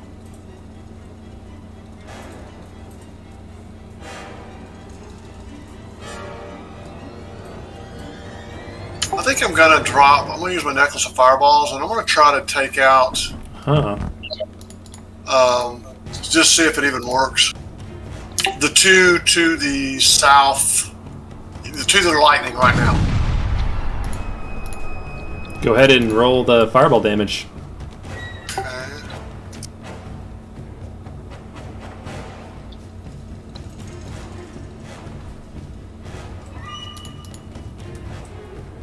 Where's that at on here?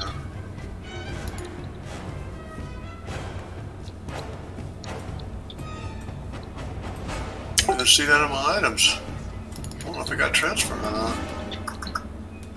Where's it in I see spells? necklace of fireballs. Yeah, I mean, it's just a regular 86. I guess Yeah, I'll it's just 86.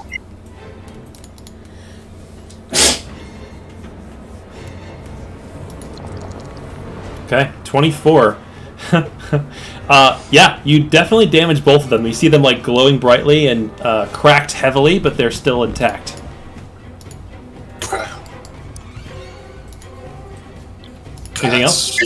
Yeah, I guess that's all I can do. I'm just going to maintain my concentration on the iron golem. Yeah. Okay, stone golem is inactivated. Sierra. So there's 2 of these things left. So I'm gonna have to move up 2 to see them past the darkness. I'm gonna cast Holy Blast at the first one. That shatters it. Nice. Oh, does that? Yeah, as it shatters, it blasts out lightning, and it does re-energize the stone golem. Okay, well I can take the next 2 frickin' balls. Alright, so I'm gonna take the rest of my shots at the stone golem. Okay. 6 damage. That hits. 7 damage. Okay. Ooh, Misses. nat 1. Misses. Do I need to re-roll the hex damage, or are we still using the 2? You can re-roll it. Okay. So Okay. 4, so 8 damage. 8 additional. Sounds good. And that is my turn. Okay. Top Sorry, of the Carl. round. Top of the Finish 'em round. Lightning. Cal? Oh. Kelgrel, you are farther away from this one, so you don't have to make a save, but Stone Golem gets more healing. Oh, Oh, there's one fuck this behind it too? Yeah. Oh, I Sorry. should have pulled him out of it. I didn't realize he was in it. guy. Now we know. So, Yeah, now we know. And knowing is half the battle. Okay. only if it was only half. Here we go. Kelgrel, you're up. Alright. Still raging, so I'm gonna do Reckless Attack, Great Weapon Master. Just keep swinging. 23 to hit. 23 hits. Continuing to swing wildly, it's 24 slashing. Yeah. And second attack. Ooh, that's Does definitely a not. miss. What? Yeah, 12 does not hit. Yeah, okay. So that's going to be the end of Kel's turn. Okay, Kalul. Was this the one I was? Hang on a second. Goddamn. Is this the one I was shooting here? No one shot that one yet. What's the one I shot last time? This one, it got destroyed by Sierra. Okay, so I will take two shots at that one. Okay.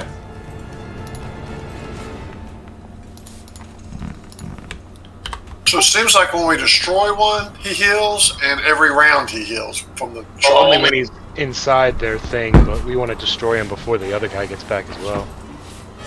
Gotta Okay. Sit there and keep beating him into submission. That's 26 piercing damage. You do destroy the top right one, which he's outside of the range of that one, so it doesn't provide any further healing.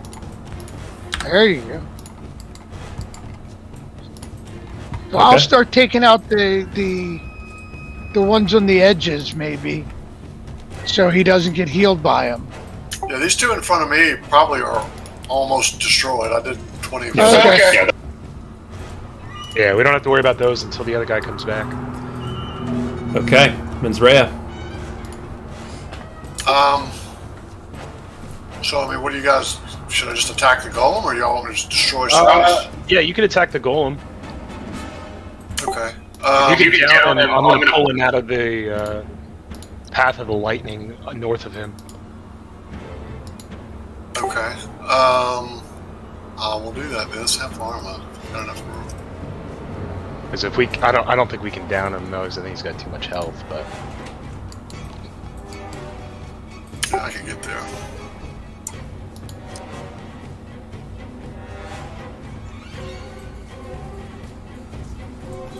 Oh my man, my screen is.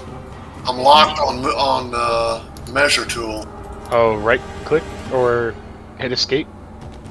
Yeah, escape should get you out. If it's bugging out, you might just want to press F5 to refresh. You just tell me where do you want to go? Right there, like basically 25 feet forward. Okay. Will that put Keldrell in darkness? I'm gonna Yes. move. Oh, okay. I'm gonna move.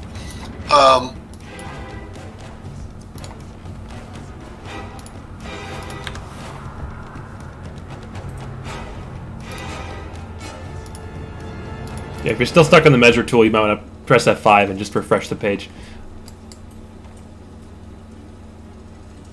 Okay, I'm refreshing now. So what actions do you want to take? You moved up. I'll do 3 sword attacks, 1 with booming blade. Okay.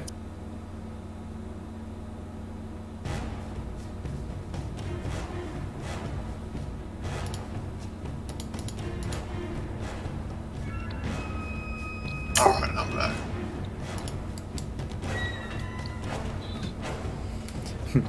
Kelgrel, as you're focusing on this thing that's like, it keeps waking up and then going limp and waking up and going limp from the lightning, and then suddenly you're in darkness. As it wakes up, it looks at you. Okay. Scimitar, Still speed, Very confused. 10 thunder, and that's going to be 12 slashing, and then 11 slashing, Nice. then a crit for 13 slashing.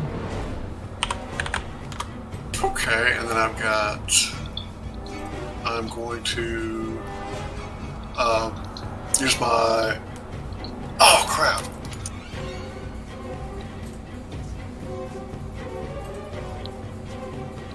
Did I move 25, right? Let's see, you were I was going to here. use, I need to use my bonus action to use the Step of the Raven Queen. Do you still have 5 more movement speed? Do I?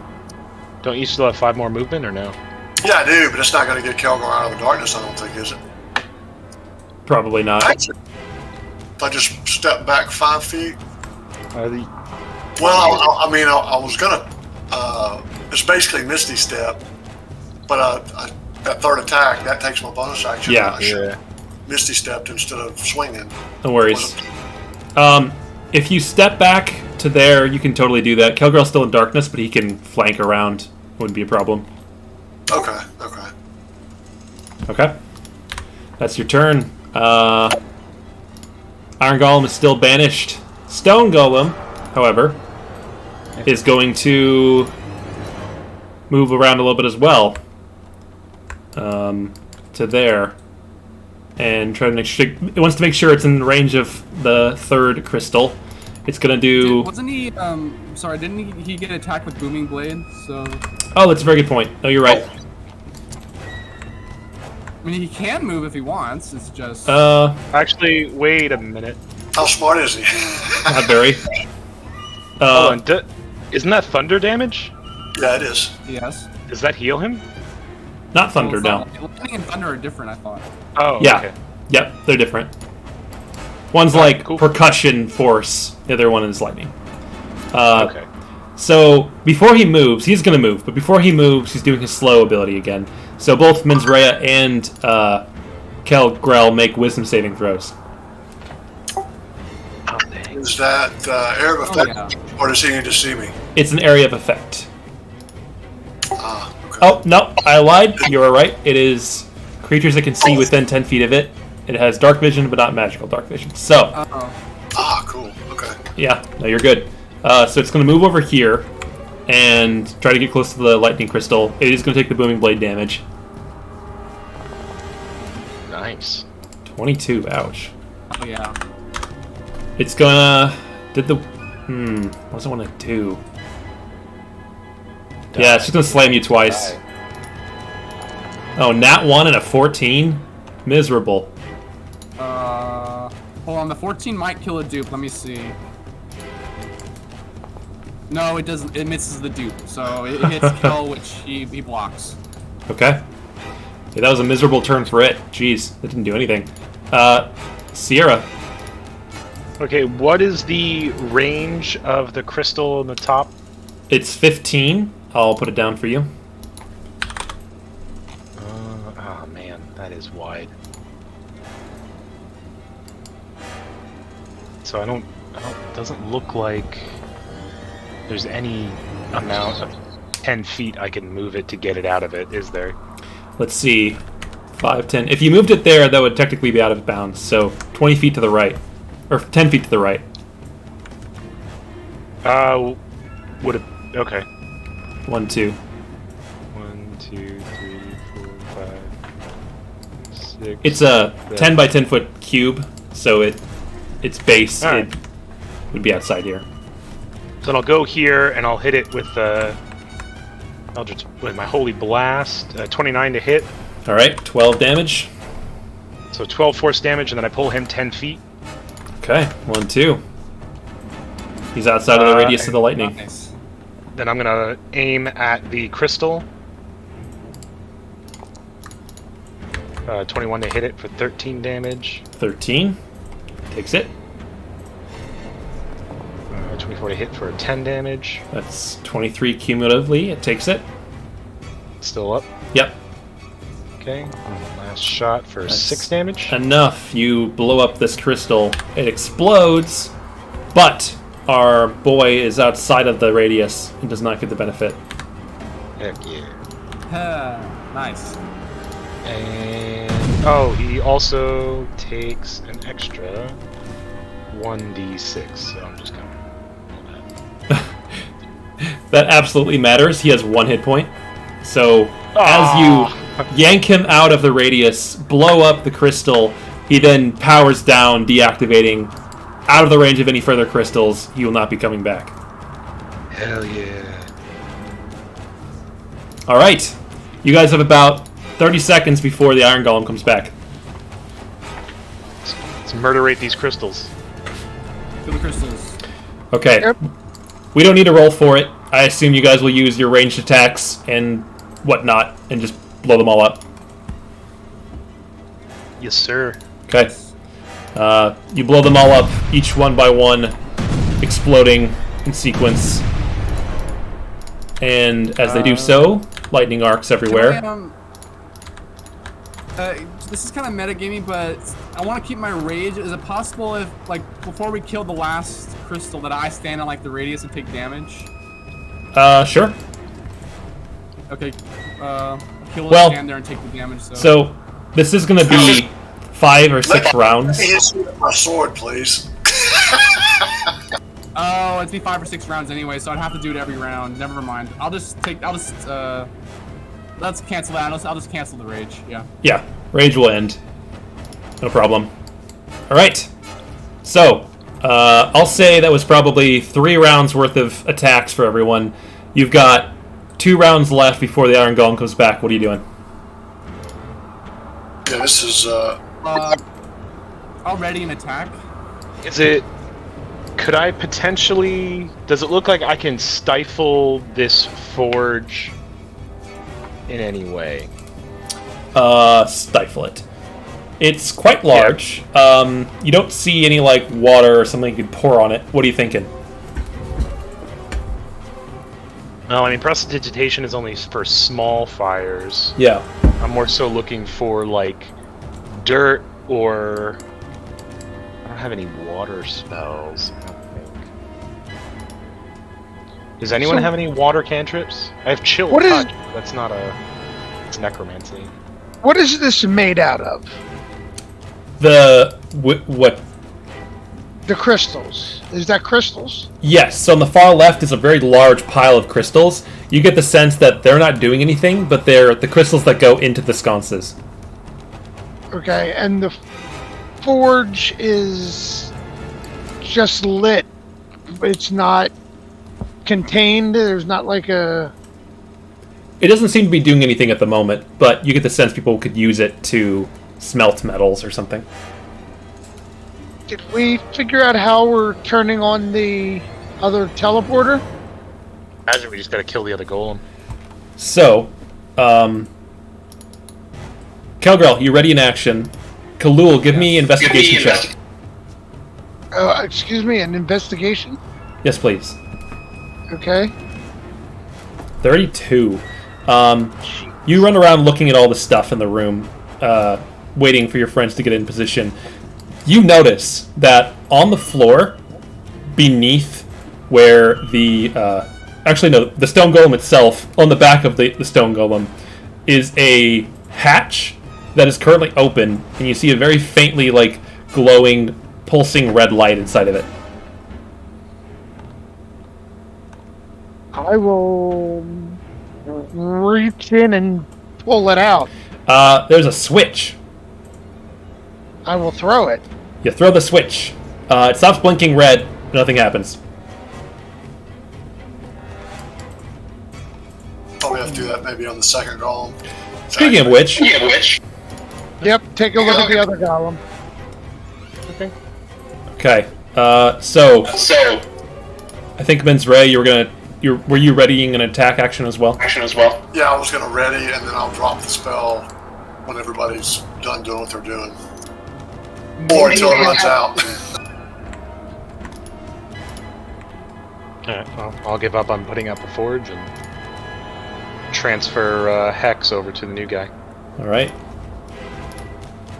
Alright, so Kalul, you did an investigation. Sierra, you're working on the forge. So you don't get attacks for surprise round, but Kelgrel and Menzrea, you do. Okay. So both of you go ahead and make a single attack. I'm gonna use my reckless attack feature to gain advantage. It's still a 23 to hit. That is enough to hit it. 25 slashing. 25 slash. Hell yeah.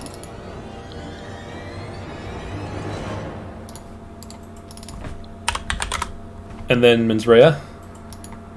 You said just one attack, correct? Yep.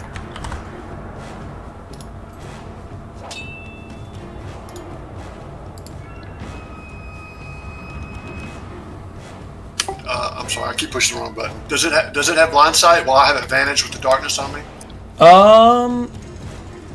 That's a good point. It does I not guess have it blind doesn't really sight. matter. Technically, I'm flanking anyway. Yeah, and it doesn't even know you're there because it's teleporting back from nowhere. So, yeah, I'll give you advantage. Definitely hits. I'll put a booming. Can I put a booming blade on it?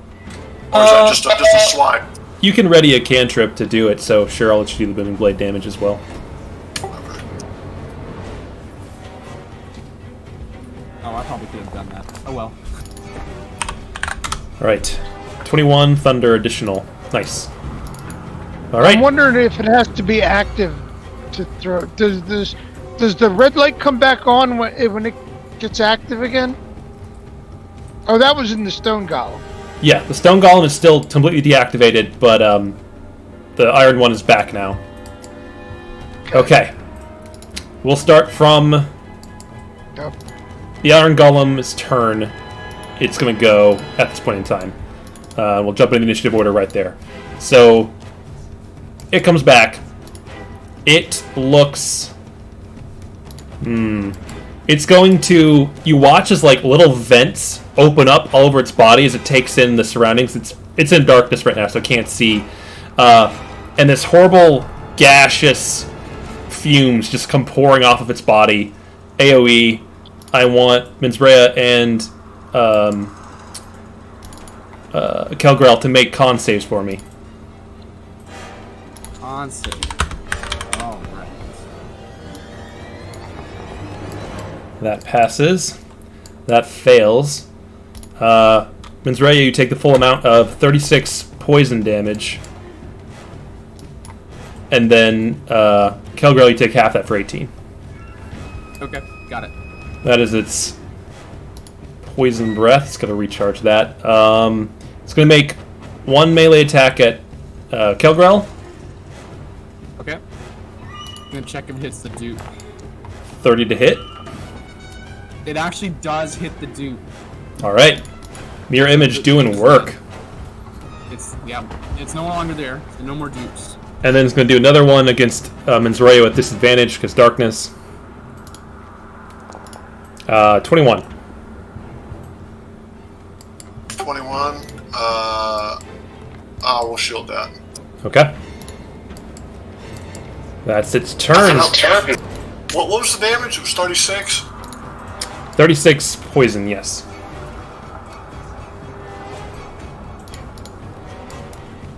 Okay. That's his turn. Stone Golem is inactivated. Sierra.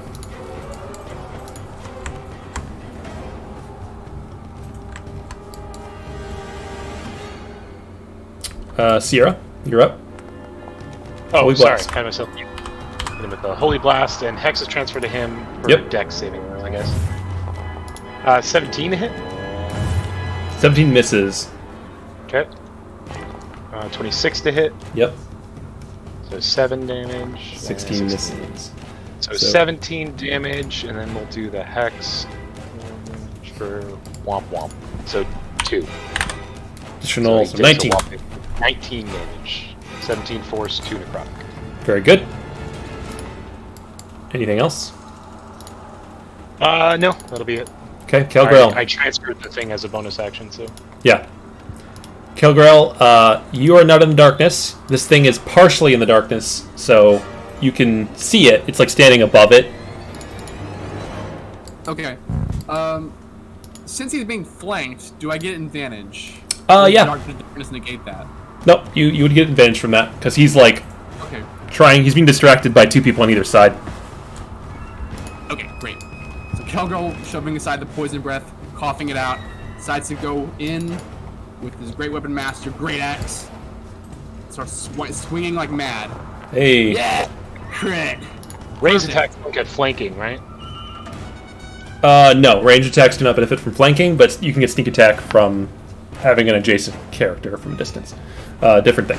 Alright, so you rolled, for the first one, you got a crit, which is brutal critical, total of 33. That's 33 total for that one. Ouch. I'll use my extra attack to attack one more time. Okay. Advantage. We got 23 or 20 to hit. Sorry. 20 does not hit. Oh wow. Okay. Well, I'll still get a bonus action because of my great weapon mastery feat, so I get to use get to make one more attack. Alright. Oh my god. Heck yeah! All right. Hell yeah. 30 slashing. See, I think you've gotten, what, 5 crits this session? Yeah. Well, some of them I think 2 of them were against. Yeah, your party members. The party member. Yeah. That's only fair. Damn. Alright. I'm stealing Sierra's luck. That's what's going on. Yeah. Okay, Khalul. Yeah, I am going to creep up behind it. And I'm going to see if I can see a hatch. On the stone golem or the iron golem? Well, the hatch is open on the stone golem, right? Yes, you've already looked in that hatch. And I flipped that switch, Yes. and the light went out. Yes. So I'm going to see if I can find a hatch on the iron golem. Oh, yes. The iron golem is this one over here in the darkness. Oh, I'm sorry, I had the wrong one. Yeah, that's fine. Then I can't see it.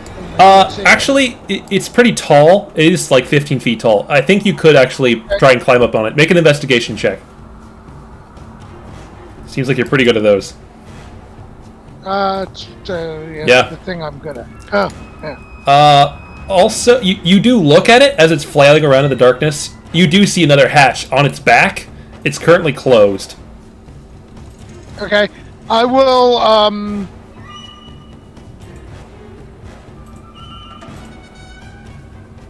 I will get in a position behind it and then, say, can you move the darkness away and keep it focused away from me, please? So I'll move around behind it. I guess that's behind it.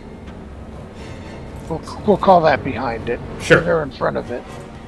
And I ask them to keep its attention focused that way and move the darkness away. Sounds good. Mens Rea. Okay, I will attack.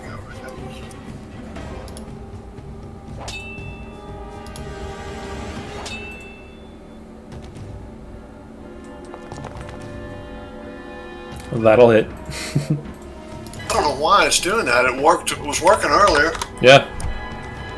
And I'll put a booming blade on it.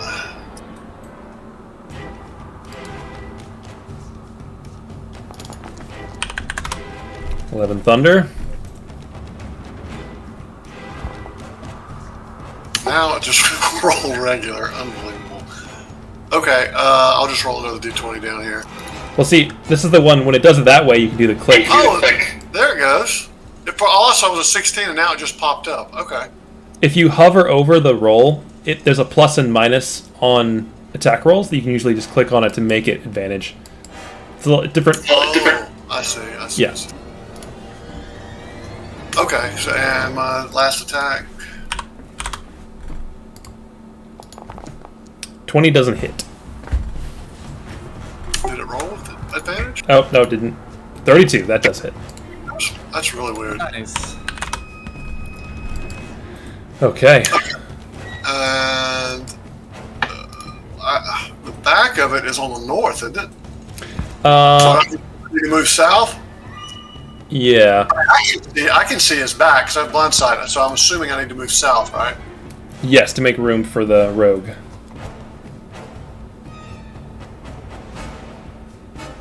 Go down one and over one, maybe. That'll probably give you the best chance of accessing the back properly. Okay. Okay. That's your turn. Iron Golem's turn. It's gonna...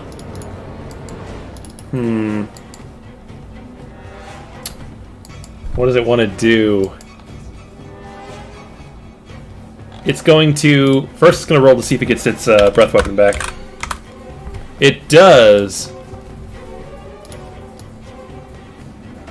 16. Oh, Khalil, you are 1 foot away from the radius of this thing. It's going to breathe out poison again. That's great. Con save from Mens Rea and our Barbarian. Arcane Deflection? I don't know if this is gonna help. I'll try Arcane Deflection. And that makes it a 16? To the 16, yeah. Sadly, not enough. Shoot. You both take 50 poison damage.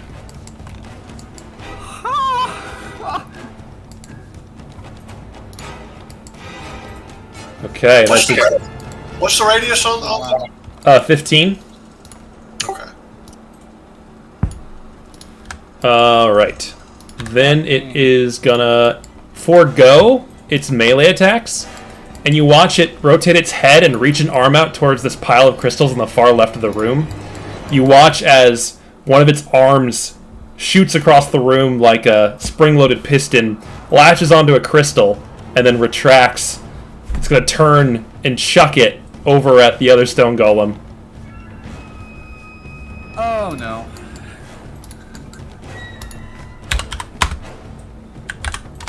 It's gonna explode. Bastard. Sierra, make a dexterity saving throw.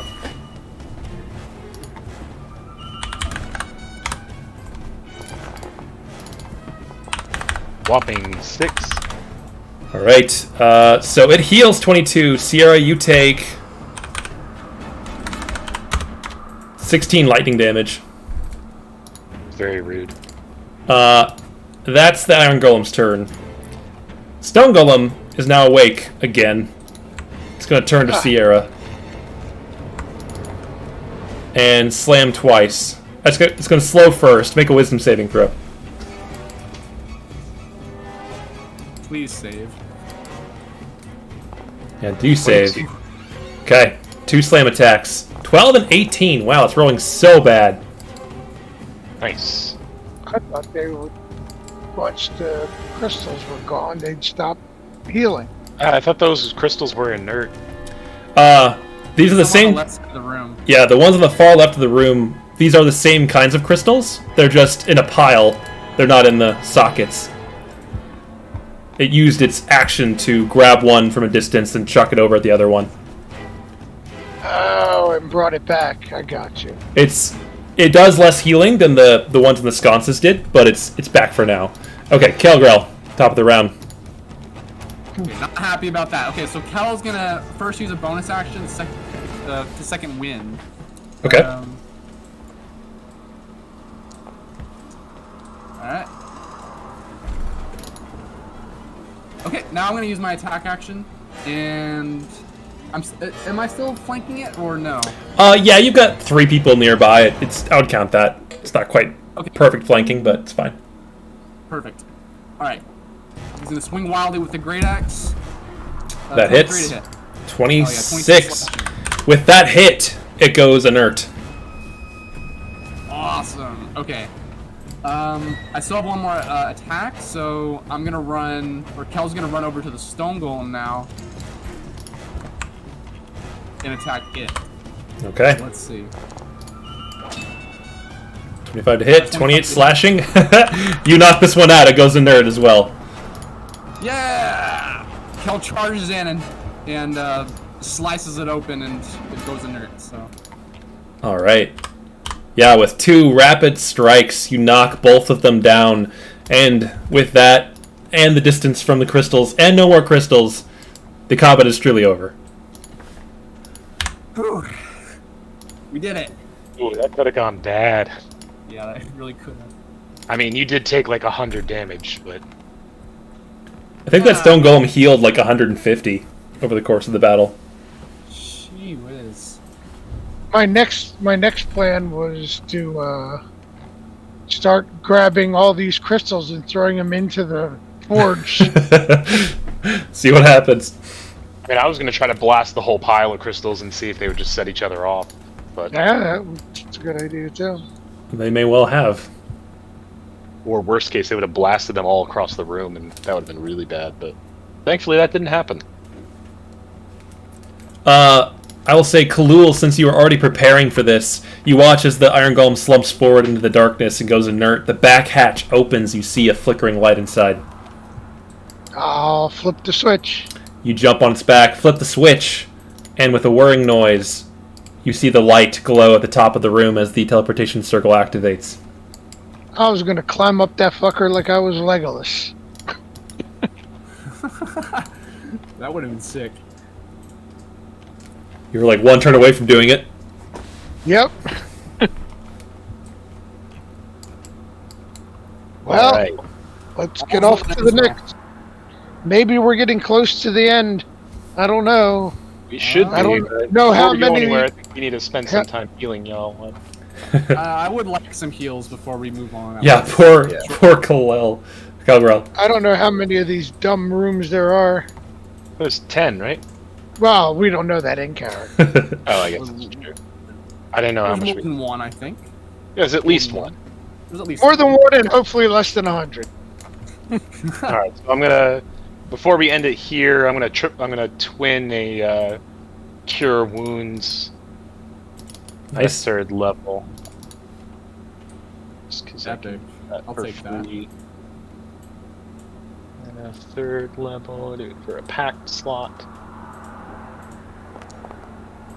Nice. Heck yeah. It's almost max again. There was 2 8s and a 5. Almost, yeah. And then who are you targeting with that? So that's going to be Menzrea and Keltgrill. Because cool, Very you're nice. fine. Almighty Sierra, thank you for the heals. I can do more if we want. I think we'd benefit potentially from a short rest, but it's also well past time. Yeah. So All right. Oh, okay. Yeah, go ahead. Yeah, we can definitely wrap it up for tonight, given the state of things. I'll say we'll end it there. You cast the Cure Wounds. Next time, you guys can determine if you want to take a short rest and move on to the next room. How's that sound? Yeah, sounds good. Sounds great. Sounds like a plan. Decide if we want to use more spell slots. Thanks. That was a good time. Yeah, that was Yeah, good. it was a lot of fun. I liked the combat with the golems, even though it was dicey.